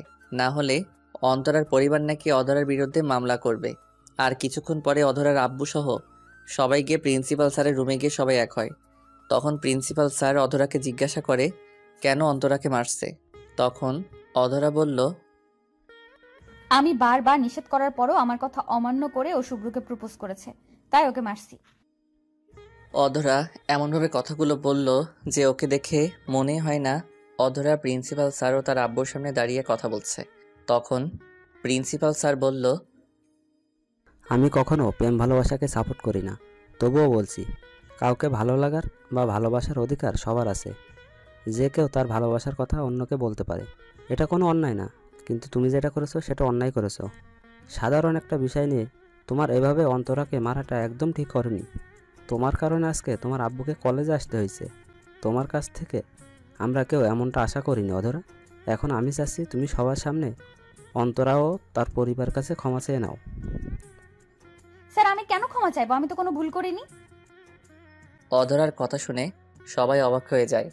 একটা মানুষকে মারতে মারতে আধা মরা করেও কি করে বলে যে সে কোনো ভুল করেনি। তখন প্রিন্সিপাল স্যার বলল, অধরা, তুমি একটা মেয়েকে সবার সামনে বিনা কারণে জঘন্যভাবে মারছো, তারপরেও এখনও তুমি বলছো যে তুমি কোনো অন্যায় করনি। এটা কিন্তু তোমার সবার সামনে বেয়াদবি করা হচ্ছে। আমি চাই তুমি মাপ চেয়ে সমস্যাটা এখানে সমাধান করো, না হলে তোমার বিরুদ্ধে অ্যাকশান নিতে আমি বাধ্য হব। কারণ কলেজের নিয়ম সবার জন্য সমান। স্যার, আপনি বললেন না সবার ভালোবাসার অধিকার আছে, তাহলে সবার যদি ভালোবাসার অধিকার থাকে তাহলে সবার তার ভালোবাসাকে রক্ষা করার অধিকার আছে। আর আমি সেটাই করেছি। কেউ যদি আমার শুভ্রের দিকে চোখ তুলে তাকায়, আমি তার চোখ তুলে নিব। ভালোবাসার কথা বলবে সেটা তো অনেক দূরের কথা। আর এই জন্য আমি কারো কাছে মাফ চাইতে পারবো না। এতে আপনি যা করার করতে পারেন। অধরার কথা শুনে প্রিন্সিপাল স্যার সহ সবাই অবাক হয়ে যায়। আর আমি মনে মনে বলতে থাকি, আজ অধরার জন্য সারা কলেজ সহ বড় আব্বুর কাছেও ছোট হয়ে গেলাম। কারণ এখন অধরার আব্বু মনে করবে আমি মনে হয় অধরার সাথে প্রেম করছি। তখন প্রিন্সিপাল স্যার বলল, চেয়ারম্যান সাহেব, এবার আপনি আপনার মেয়েকে একটু বোঝান, না হলে সমস্যাটা আরও বড় হয়ে যাবে আর কলেজের নাম খারাপ হবে। এতক্ষণ ধরে অধরার আব্বু চুপচাপ সবার কথা শুনছিল। এখন প্রিন্সিপাল স্যারের কথা শুনে অধরার আব্বু বলল, আসলে আমার মেয়ে আজ যে অন্যায় করেছে তার জন্য আমি আপনাদের কাছে খুবই লজ্জিত। আমি আমার মেয়ের হয়ে আপনাদের কাছে ক্ষমা চাইছি, দয়া করে আপনারা মাফ করে দেন। আসলে অধরার আব্বু চেয়ারম্যান ও ভালো মানুষ হিসেবে সবার কাছে বেশ পরিচিত। সব সময় মানুষের জন্য নিজেকে উজাড় করে দেয়। তার এমনভাবে মাফ চাওয়া দেখে অন্তরার পরিবারও খুশি হয়ে সব ভুলে যায়। তখন অধরার আব্বু অন্তরার কাছে গিয়ে বলল, মামুনি, আমি তোমার বাবার বয়স হয়ে তোমার কাছে মাপ চাইছি। আমার মেয়েকে তুমি মাপ করে দাও, সে আর কখনো এমন করবে না। অধরার আব্বুর কথা শুনে অন্তরা মাথা নিচু করে চুপ করে থাকে। তখন তিনি আবার বললেন, শুভ্র আর তুমি কি দুজন দুজনে ভালোবাসো? আমি শুভ্রকে ভালোবাসি। শুভ্র আমাকে ভালোবাসে কিনা জানি না। আচ্ছা, তোমাদের বিষয়টা নিয়ে আমি তোমার পরিবারের সাথে কথা বলবো। অধরার আব্বুর কথা শুনে অন্তরার মুখে যেন চাঁদের হাসি ফুটে ওঠে। অন্তরা তখন লজ্জা মিশ্রিত চোখে শুভ্রের দিকে তাকিয়ে বলল, আঙ্কেল, আপনারা যা ভালো মনে করেন। এদিকে অধরার আব্বুর কথা শুনে আমার মাথা 360 ডিগ্রি অ্যাঙ্গেলে ঘুরতে থাকে। সারা জীবন শুনে আসলাম বিয়ের কথা বাড়িতে হয়, কিন্তু জীবনে প্রথম দেখলাম বিয়ের কথা কলেজেও হয়, তাও আবার নিজের বিয়ের কথা। আমি আর চোখে অধরার দিকে তাকিয়ে দেখি অধরার কী অবস্থা। আর অধরার দিকে তাকিয়ে আমার ভিতরে ভয় লেগে যায়, কারণ অধরা ওর আব্বুর কথা শুনে রাগে লাল হয়ে গেছে। চোখগুলো আগুনের মতো হয়ে গেছে, মনে হচ্ছে এখনই চোখ দিয়ে আগুন বেরিয়ে আসবে। এখন যদি অধরার সামনে ওর আব্বু না থাকতো, তাহলে যে অধরা এখন কি করতো তা সে নিজেও জানে না। আর তাই নিজের রাগটা কন্ট্রোল করার জন্য নিজের ওড়নাকে শক্ত করে চেপে ধরে আছে, আর বারবার আমার দিকে তাকিয়ে দেখছে, হয়তো আমি কি করি সেটা দেখার জন্য। তারপর অধরার আব্বু প্রিন্সিপাল স্যারের সাথে আর অন্তরার পরিবারের সাথে আরও কিছুক্ষণ কথাবার্তা বলে বাহিরে চলে যান। আর যাওয়ার সময় আমাকে আর অন্তরাকে বলে যান যে আমাদের সাথে নাকি বাড়িতে কথা বলবে। এখন আমার কেন জানি মনে হচ্ছে এইবার সত্যি আমি পৃথিবীতে একা হয়ে যাব, কারণ এত বড় একটা ঘটনা হওয়ার পর আমাকে কি তাদের বাড়িতে থাকতে দিবে? কখনোই দিবে না। যদিও এখানে আমার কোনো দোষ নাই, কিন্তু নিজের মেয়ের পক্ষ ছেড়ে কে আমার পক্ষে কথা বলবে? আমিও আর কিছু না বলে একা একা প্রিন্সিপাল স্যারের রুম থেকে বেরিয়ে পড়ি। অন্যদিকে অধরা প্রিন্সিপাল স্যারের রুম থেকে বেরিয়ে নিজের বাপের উপর রাগে ফুঁসতে থাকে আর মনে মনে বলতে থাকে, আমি থাকতে আমার ভালোবাসা অন্য কারো হয়ে যাবে, সেটা আমি কখনোই হতে দেব না। যেভাবেই হোক আমার ভালোবাসার মানুষকে আমার করেই নিব। অধরা যখন আনমনে দাঁড়িয়ে রাগের মাথায় এসব চিন্তায় ব্যস্ত, তখনই কোথা থেকে যেন অন্তরা এসে পিছন থেকে বলল, অন্য কারো ভালোবাসার মানুষকে কেড়ে নিয়ে নিজের করে নেওয়ার মাঝে এত মজা আগে জানতাম না, তাহলে কাজটা আরও অনেক আগেই করতাম। তুই যতই বদরাগী হোস না কেন, তোর বাপটা অনেক ভালো, না হলে নিজের মেয়ের ভালোবাসাকে আবার অন্য কারো হাতে দিতে রাজি হয় নাকি? শুধু একবার শুভ্রকে নিজের করে নেই, তারপর তোকে বুঝাবো আমাকে মারার মজা। অন্তরার কথা শুনে অধরার ইচ্ছে করছে অন্তরাকে এখনই খুন করে ফেলতে, কিন্তু অনেক কষ্টে নিজের রাগটা কন্ট্রোল করে অধরা বলল, মুখ দিয়ে শুধু ভালোবাসি কথাটি শুধু বলতে চাইছিলি, সেটাও বলতে পারিস নাই। তার আগেই তোর মুখ আমি ভেঙে দিছি। আর এখন যদি আবার বিয়ে করার চিন্তা করিস, তাহলে বুঝতেই পারছিস তোকে আমি কি করব। এখন আমার সামনে থেকে সরে যা, না হলে তোর এই ভাঙা মুখ আমি আবার কখন ভেঙে ফেলি তার কোনো ঠিক ঠিকানা নেই। তারপর আমার শুভ্রকে বিয়ে করবি তো দূরের কথা, তোকে রাস্তার রিক্সাওয়ালাও বিয়ে করবে না। অধরার কথা শুনেই অন্তরার মুখটা চুপসে যায়। তখন অন্তরা বলল, তোর আব্বু যেহেতু কথা দিছে, তাহলে তুই কিছুই করতে পারবি না। আর কালকেই আমি আমার পরিবার থেকে লোক পাঠাবো তোদের বাড়িতে, তোর শুভ্রকে সারা জীবনের জন্য তোর কাছ থেকে আমার কাছে নিয়ে আসতে। জেগে থেকে স্বপ্ন দেখা ভালো না, আর তুই এখন তাই করছিস। একটা কথা মনে রাখিস, তুই শুভ্রের কাছে যাওয়ার আগে আমি ওকে আমার করে নিব। শুভ্রকে জামাই হিসেবে তোর বাবা কখনোই মানবে না। আর এখন যেহেতু তোর আব্বু জেনে গেছে তুই শুভ্রকে ভালোবাসিস, তাই তোর বাবা চাইবে শুভ্র তোর জীবন থেকে চলে যাক, আর আমি সেই সুযোগটা নিয়ে শুভ্রকে সারা জীবনের জন্য আমার করে নিব। তুই এ নিয়ে চিন্তা করে আবার রাতের ঘুম হারাম করিস না। এতদিন আমি ভাবতাম কিভাবে আব্বুকে বলবো যে আমি শুভ্রকে ভালোবাসি, কিন্তু আজকে তোর কারণে সেটা জেনে গেছে। এতে অবশ্য আমারই ভালো হয়েছে, নিজে কষ্ট করে বলতে হয়নি। এখন শুধু তুই দেখ কি করে আমি আমার ভালোবাসা আমার করে নিই। তুই তোর এই ভাঙা মুখটা নিয়ে দাওয়াত খেতে আসিস, যা এখন সামনে থেকে।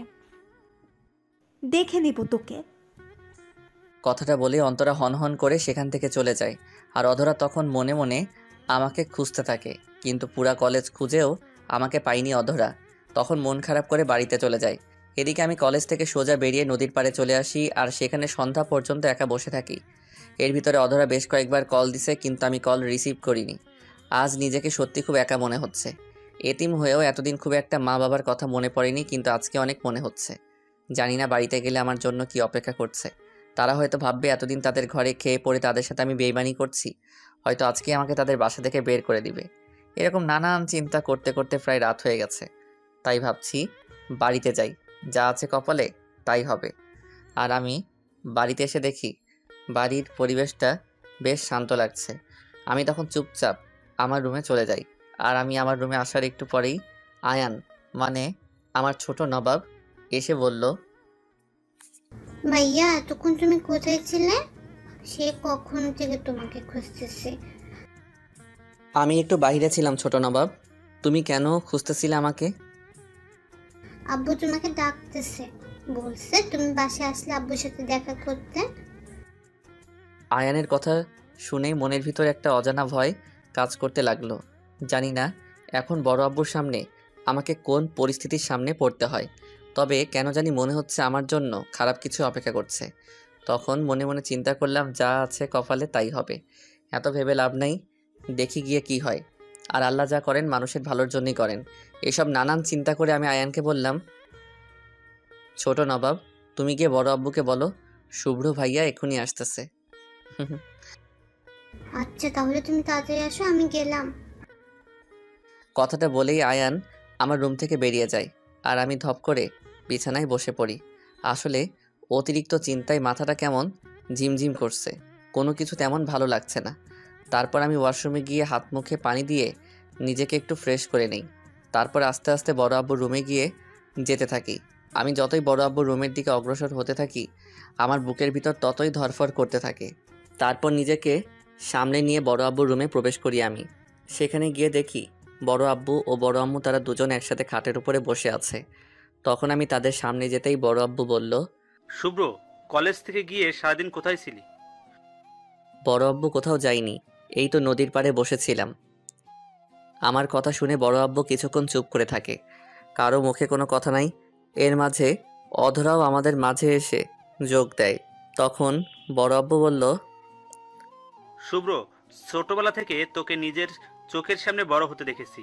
তোর বাবা মা মারা যাওয়ার পর থেকে তোকে আমরা আমাদের কাছেই রেখে দেই। হতে পারিস তুই আমাদের বাড়ির চাকরের ছেলে, কিন্তু তোকে আমরা সবসময় নিজের সন্তানের মতো মানুষ করছি। কোনো কিছুর অভাব তোকে আমরা বুঝতে দেইনি।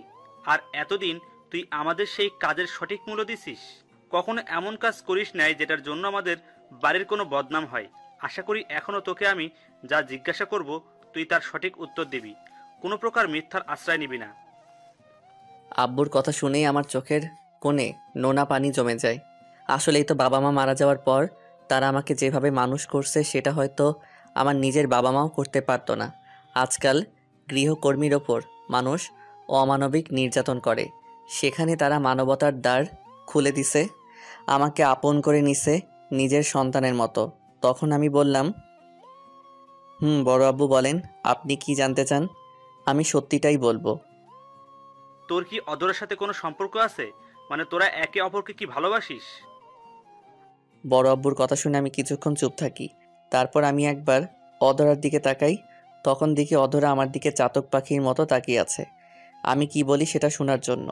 তবে অধরার চোখে বুঝতে পারছি অধরা চাইছে আমি যেন এটাই, যে আমি অধরাকে ভালোবাসি। তখন আমি বললাম, না বড় আব্বু, অধরা আপুর সাথে আমার কোনো সম্পর্ক নাই। আমি ছোটবেলা থেকে তাকে যেমনটা ভেবে আসছি আজও ঠিক তাই ভাবি, এতে উনি আমাকে নিয়ে যাই ভাবুক না কেন। এদিকে আমার কথাটা শুনে অধরার মনে অনেকটা আঘাত লাগে, কারণ যাকে পাওয়ার জন্য সবার সাথে একাই এত লড়ছে, সেই যদি তাকে ভালো না বাসে আর সবার সামনে না করে দেয়, তখন খারাপ লাগাটাই স্বাভাবিক। কিন্তু অধরাও এত সহজে হেরে যাওয়ার মেয়ে না, তাই আমার কথা শুনে যতটা কষ্ট পাইছে তার বেশি রাগ হচ্ছে, এখন ইচ্ছে করছে সবার সামনে গিয়ে এক ঘুষিতে নাকটা ফাটিয়ে দিতে। কিন্তু অনেক কষ্টে নিজের রাগটা কন্ট্রোল করছে অধরা। তখন বড় আব্বু বলল, আর মানে কি, তুই অন্তরকে পছন্দ করিস? না বড় আব্বু, অন্তরার সাথে আমার কোনো সম্পর্ক নাই। আর আজ যেটা হয়েছে তার জন্য আমি আপনার কাছে ক্ষমা চাচ্ছি, যদিও এটার মাঝে আমার কোনো দোষ নাই। আমি অন্তরাকে কথা দিছি, তুমি যদি রাজি থাকো তাহলে আমি অন্তরার পরিবারের সাথে কথা বলবো। এখন তোমার কি মতামত? বড় আব্বুর কথা শুনে অধরা আমার দিকে চোখ বড় বড় করে তাকিয়ে আছে, হয়তো আমি কি বলি সেটা জানার জন্য। তখন আমি বললাম, অন্তরাকে আমি ভালোবাসি না, এটা সত্যি কথা। তবে আপনি যদি বলেন তাকে বিয়ে করতে, তাহলে আমি রাজি আছি, কারণ আপনাদের জন্য আমি সব করতে পারি। আর এটা তো সামান্য একটা বিয়ে মাত্র। আমি কথাটা বলার সাথে সাথে আমার গালে ঠাস ঠাস করে 2টা থাপ্পড় বসিয়ে দেয় অধরা, আর আমার শার্টের কলার ধরে চিৎকার করে বলতে থাকে, ওই কুত্তা, তোর সাহস কি করে হয় অন্য মেয়েকে বিয়ে করার কথা বলার? তুই জানিস না আমি তোকে ভালোবাসি? তাহলে তুই কোন সাহসে ওই অন্তরাকে বিয়ে করার কথা বলিস? কিন্তু আমি আপনাকে ভালোবাসি না। আপনার একজনের ভালোবাসা পাওয়ার জন্য আমি আপনার পুরো পরিবারের সাথে বিশ্বাসঘাতকতা করতে পারবো না। আর তাই আপনার আব্বু যা বলবে আমি তাই করতে রাজি। অধরার এমন রাগ আর কথা বলা দেখে অধরার আব্বু আম্মু চুপ করে বসে দেখতে থাকে কি হয়। তখন অধরা আবার বলল, আমি এত কিছু জানি না। শুভ্রকে আমি সেই ছোটবেলা থেকে পছন্দ করি, ওর জন্য কলেজে নিজের নামে বদনাম করেছি। সবাই আমাকে আড়ালে গুন্ডি বলে ডাকে, পদরাগী বলে ডাকে শুধু ওর জন্য, কারণ শুধু ওকে নিজের করে পেতে সবার সাথে বাজে ব্যবহার করছি। আর আজ যদি কেউ আমার সেই ভালোবাসাকে অন্যকে দিয়ে আসতে চায় তাহলে ভালো হবে না বলে দিলাম। যদি আমার ভালোবাসা কারোর মেনে নিতে কষ্ট হয় তাহলে আমি আমার ভালোবাসার সাথে নিয়ে এখান থেকে দূরে কোথাও চলে যাব। তবু আমি শুভ্রকে হারাতে পারবো না।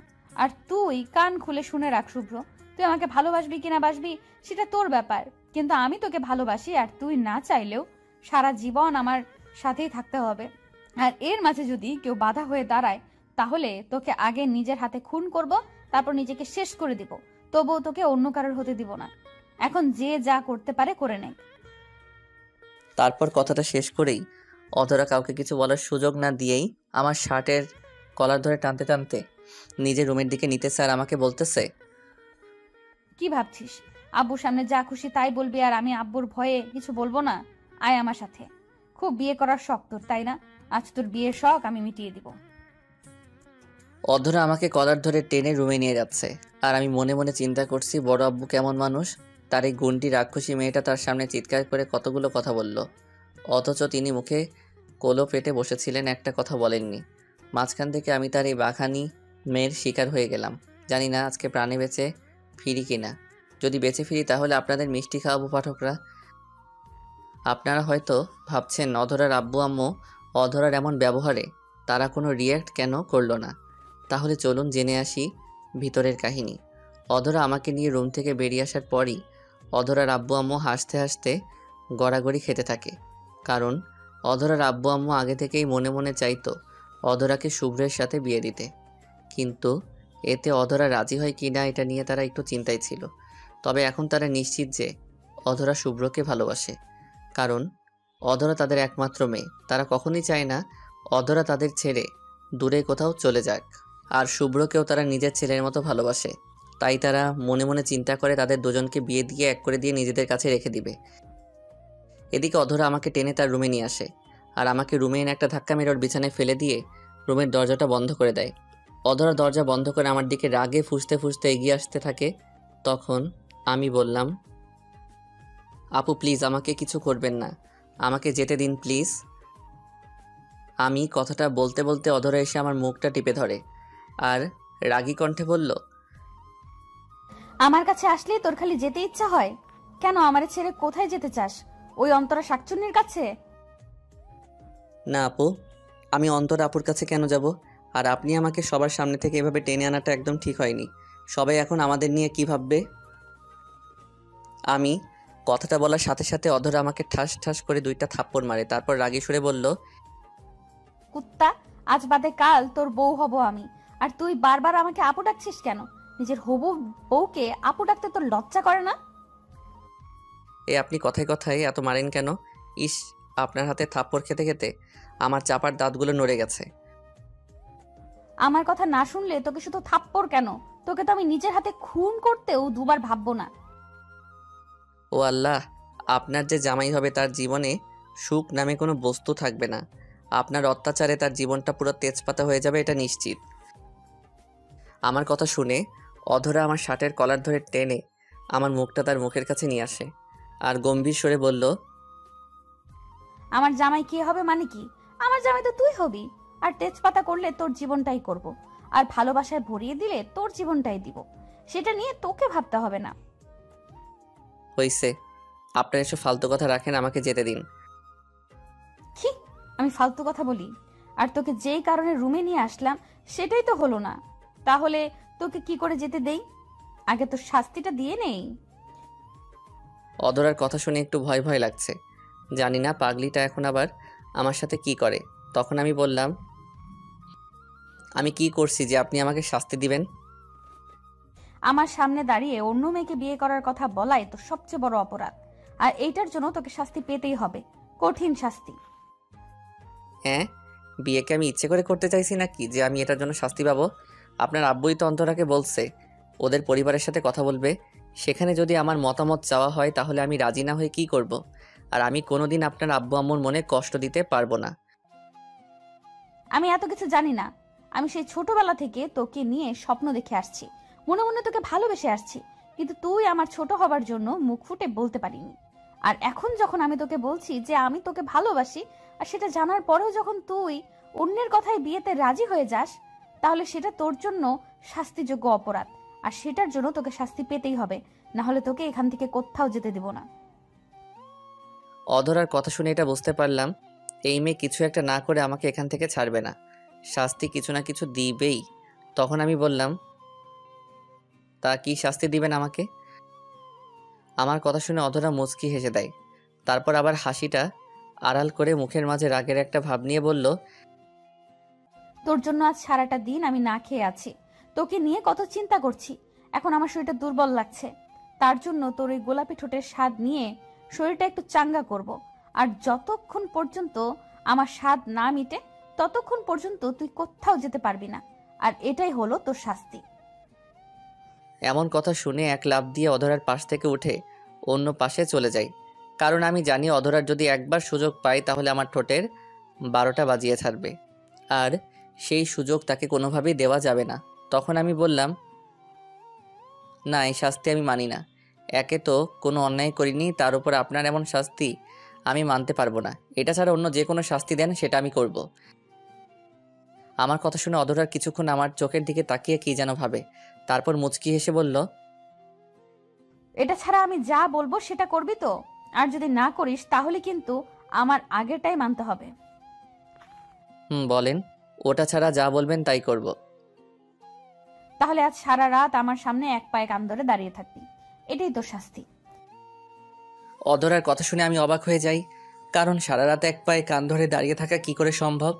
আর আমার জন্য তো একেবারে অসম্ভব। আমি জানি এটা অধরা ইচ্ছে করে করছে যাতে আমি এটা করতে না পারি, আর ও আমার ঠোঁটের 12টা বাজাতে পারে। আমিও নাছোড়বান্দা রাগ করে বললাম, আচ্ছা ঠিক আছে, দরকার পড়লে সারা রাত কান ধরে দাঁড়িয়ে থাকবো, তাও আপনার কথা মানব না। এই না হলো আমার জুনিয়র বর, একটু রাগ না থাকলে কি চলে নাকি? এবার শুরু করো, দেখি কেমন জোর আছে। আমি আর কোনো কথা না বলে এক পা তুলে কান ধরে দাঁড়িয়ে থাকি, আর মনে মনে অধরার গোষ্ঠী উদ্ধার করতে থাকি। রাক্ষসী, আমাকে এমন শাস্তি দিচ্ছিস, তোর কপালে জামাই মিলবে না, তোর 22টা বাচ্চা হবে। আর তোর বিয়ে না হলে আবার বাচ্চা হবে কোথায় থেকে? সত্যি এই গন্ডির অত্যাচারে আমার জীবনটা শেষ হয়ে গেল। আর বড় আব্বু আর বড় আম্মু তারাই বা কেমন? আমাকে নাকি তারা অনেক ভালোবাসে, তাহলে কোথায় গেল তাদের ভালোবাসা? যখন এই গুন্ডি মেয়ে তাদের সামনে থেকে কলার ধরে নিয়ে আসছে তখন তো চুপ করেছিল। আমি যখন মনে মনে সবার উপর নিজের রাগ ঝাড়ছি, ঠিক তখনই কে যেন দরজায় টোকা দিল। তখন রুমের ভিতর থেকে অধরা একরাশ বিরক্তি নিয়ে বলল, ওই কে এইভাবে বিরক্ত করছে? তখন বাহির থেকে অধরার আম্মু বলল, অধরা মা, দরজাটা খোল, তোর সাথে কথা আছে। তোমাদের সাথে আমার কোনো কথা নাই, তোমরা কেউ আমার সুখ চাও না, আমি তোমাদের সাথে কথা বলতে চাই না। চলো আমার রুমের সামনে থেকে। আরে একবার দরজাটা খুলবি তো? আমরা কি বলি আগে সেটা শোন, পরে না হয় আমাদের সাথে রাগ করে থাকবি। বড় আম্মুর কথা শুনে আমি বললাম, আচ্ছা দরজাটা খুলে দেই, দেখেন ওনারা কি বলে। তুমি একদম কান ছাড়বা না বাবু, যেভাবেই আছো ঠিক সেইভাবেই থাকো, না হলে পরে কি হবে বুঝতেই পারছো। আমি গিয়ে দরজা খুলে দিচ্ছি।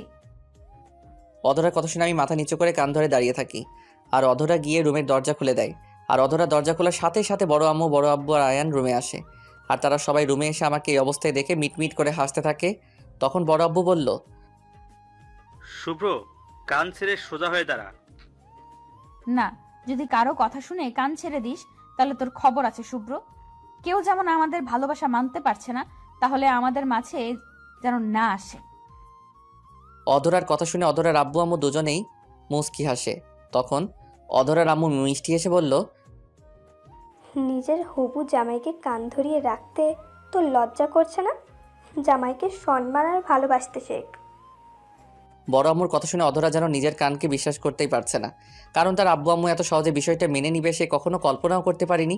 আর এদিকে আমার অবস্থা যায়, কারণ এই গুন্ডি যদি আমার বউ হয় তাহলে আমি নিশ্চিত ওর হাতেই আমার মৃত্যু অনিবার্য।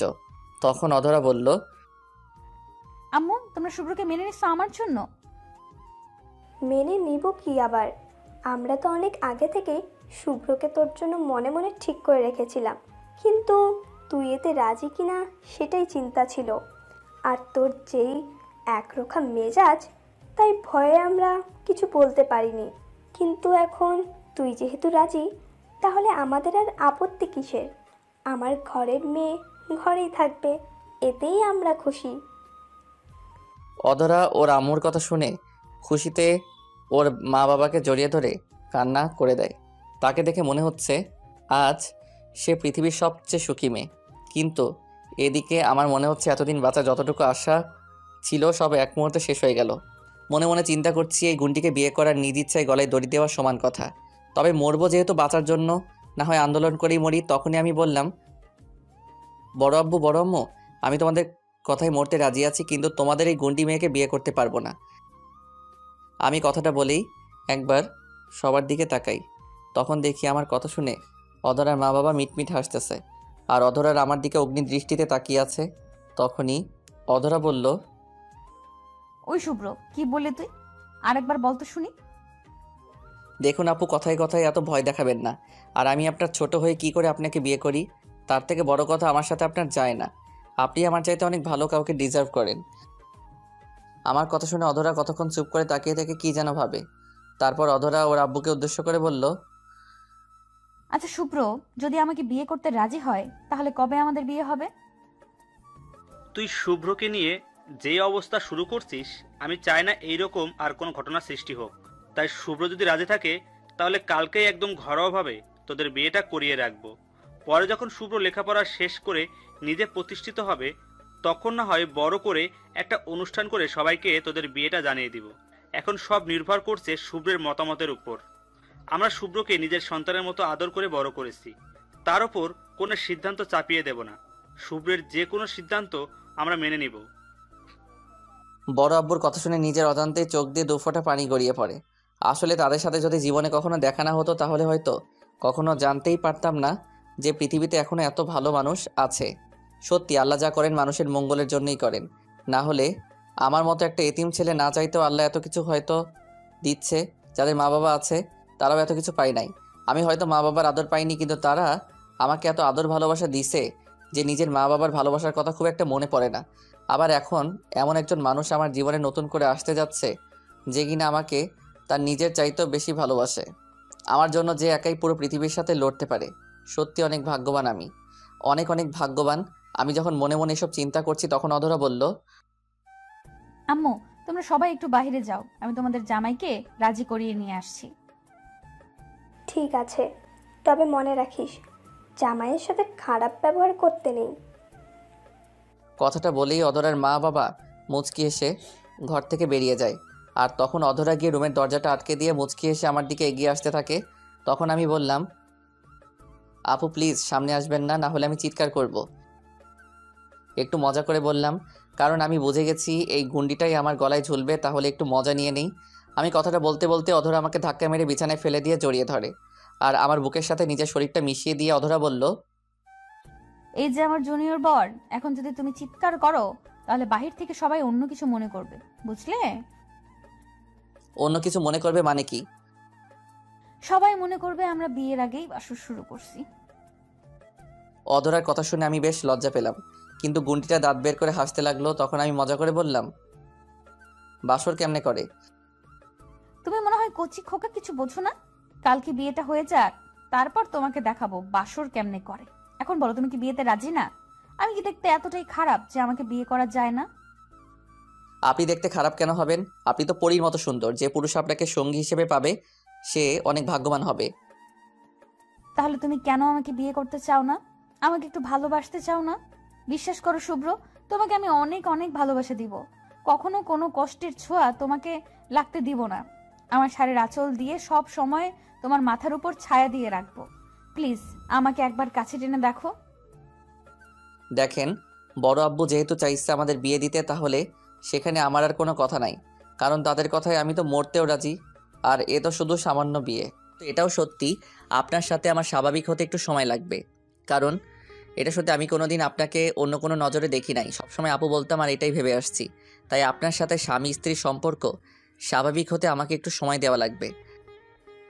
আমি কথাটা বলার সাথে সাথে অধরা একটা হাসি দিয়ে নিজের গোলাপের পাপড়ির মতো সুন্দর ঠোঁটগুলো আমার ঠোঁটের সাথে মিশিয়ে দেয়। তারপর শুরু করে, এটা না বুঝলে এক গ্লাস ঠান্ডা পানি খান, বুঝে যাবেন। অধরা প্রায় 15 মিনিট পরে আমাকে ছেড়ে দিয়ে মুচকি হেসে বড় বড় নিঃশ্বাস নিতে থাকে। এদিকে আমার প্রাণ চলে যাওয়ার অবস্থা। তখন আমি নিঃশ্বাস নিতে নিতে বললাম, এই জন্যই সিনিয়র মেয়েদের সাথে বিয়ে অথবা প্রেম কোনোটাই করতে নাই, কারণ তাদের আদর আর মায়ের দুইটাই ভয়ঙ্কর। শুরু করলে নাকের ডগায় দম না এনে ছাড়ে না।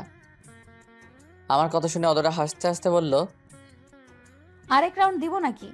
তখন কিন্তু মেরেই ফেলবো। না আপু, আপনার এক রাউন্ডেই আমার যায় অবস্থা। জানি না বাকি জীবন কি হবে। কুত্তা, কালকে আমি তোর বউ হব, আর এখন আমাকে আপু বলছিস? আরেকবার বললে তোর জিভ টেনে ছেড়ে ফেলবো। ও, এটা তো মুখে বললেও বোঝা যায়, তার জন্য হাত ব্যবহার করতে হয়। মুখের কথায় কাজ না হলে হাতের ব্যবহার করা ফরজ, জানিস সেটা? আগে না জানলেও এখন আপনার কাছ থেকে জেনে নিলাম। আচ্ছা, কিছু মনে করবেন না, একটা কথা বলি। আমি মাঝে মাঝে কনফিউজড হয়ে যাই। আপনি তো গন্ডি মেয়ে, যে কথায় কথায় মারেন, তাহলে মাঝে মাঝে এত রোমান্টিকতা কোথায় থেকে আসে আপনার মাঝে? আমার কথা শুনে অধরা হাসতে হাসতে বলল, এতদিন সিনিয়র গুন্ডিমের ভালোবাসা দেখেছিস, এবার গুন্ডি বউয়ের ভালোবাসা দেখবি। আর অত্যাচারের দেখছিস কি, এখন দেখবি গুন্ডি বউয়ের রোমান্টিক অত্যাচার। এখন বেশি কথা না বলে চল আমাদের মতামত জানিয়ে আসি। চলেন। শুভ্র, চল বাবা চল। এতদিন গুন্ডি মেয়ের অত্যাচার সহ্য করছিস, এবার গুন্ডি বউয়ের অত্যাচার সহ্য কর। কি বলি তুই? আমি গুন্ডি বউ? বেশি বললে এখনই কিন্তু শুরু করব। না না, আপনি তো লক্ষ্মী, শান্ত, ইনোসেন্ট একটা মেয়ে। দেখছেন কত বড় হারামি, নিজেই বলে গুন্ডি বউ হবে, আবার আমি বললেই তেলে বেগুনে জ্বলে ওঠে।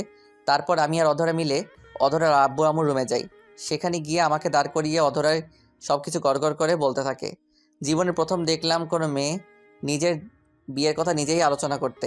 আমাকে আগে থেকে কড়াভাবে হুঁশিয়ারি করা হয়েছে যে সব কথা শুধু হ্যাঁ হ্যাঁ করতে হবে, একদম না শব্দ উচ্চারণ করা যাবে না। তাই আমি খাম্বার মতো দাঁড়িয়ে কথায় কথায় শুধু মাথা নাড়িয়ে হু হু করি। মানুষ বলে বিয়ের পর ছেলেরা পরাধীন হয়ে যায়, কিন্তু আমি তো শালার বিয়ের আগেই পরাধীন হয়ে গেলাম। চোখের সামনে ভাসতেছে আমার অন্ধকার জীবন। তারপর পরিবারের সবাই মিলে সিদ্ধান্ত নেয় কালকে একদম ঘরোয়া পরিবেশে বিয়েটা হবে। আমিও কোনো কথা না বলে শুধু হ্যাঁ বলে দেই। তারপর সেখান থেকে কথা বলা শেষ করে নিজের রুমে চলে আসি। আমি রুমে শুয়ে শুয়ে কালকে কি হবে সেটা নিয়ে ভাবছিলাম। আসলে আমার জীবনে আজ অবধি যা কিছু হয়েছে সব কিছুই হঠাৎ করে হয়েছে, কোনো কিছু প্ল্যানিং করে হয় না। তবে আল্লাহর উপর এতটুকু বিশ্বাস আছে, তিনি যা করবেন অবশ্যই আমার ভালোর জন্যই করবেন। আমি যখন শুয়ে শুয়ে নানান চিন্তা করছি, তখনই অধরা আমার রুমে এসে বলল, এই যে মশাই, শুয়ে শুয়ে এত কি ভাবছেন?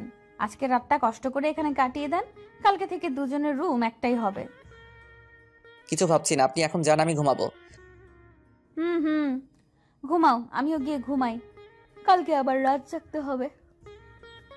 জানতো খালি ফাইজলামি করেন।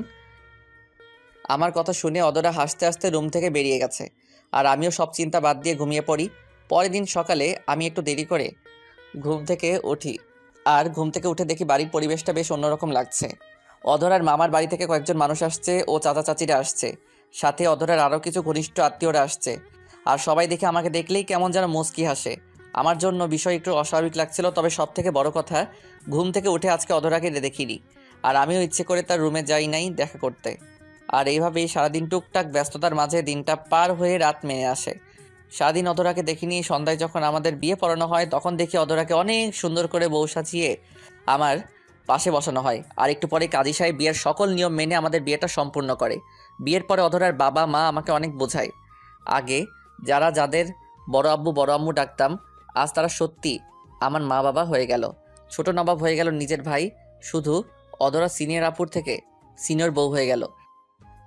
তারপর সবাই মিলে একসাথে খাওয়া দাওয়া করে যে যার রুমে চলে যায়। অধরাকে ওর চাচি বউ সাজিয়ে বাসর ঘরে বসিয়ে আসে আর আমাকে বলে রুমে যাওয়ার জন্য। তারপর আমি বেশ কিছুক্ষণ পরে আস্তে আস্তে অধরার রুমে প্রবেশ করি।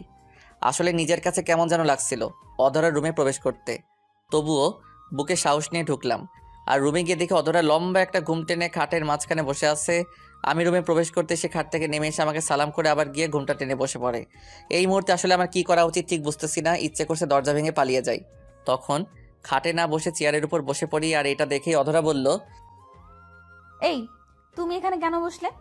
আমার কাছে এসে ঘুমটা তুলে দেখো কেমন লাগছে আমায়। প্লিজ আমাকে মাফ করে দেন, আমি এসব পারবো না। এই রুমে আমার জানি কেমন কেমন লাগছে, মনে হচ্ছে দম বন্ধ হয়ে আসবে।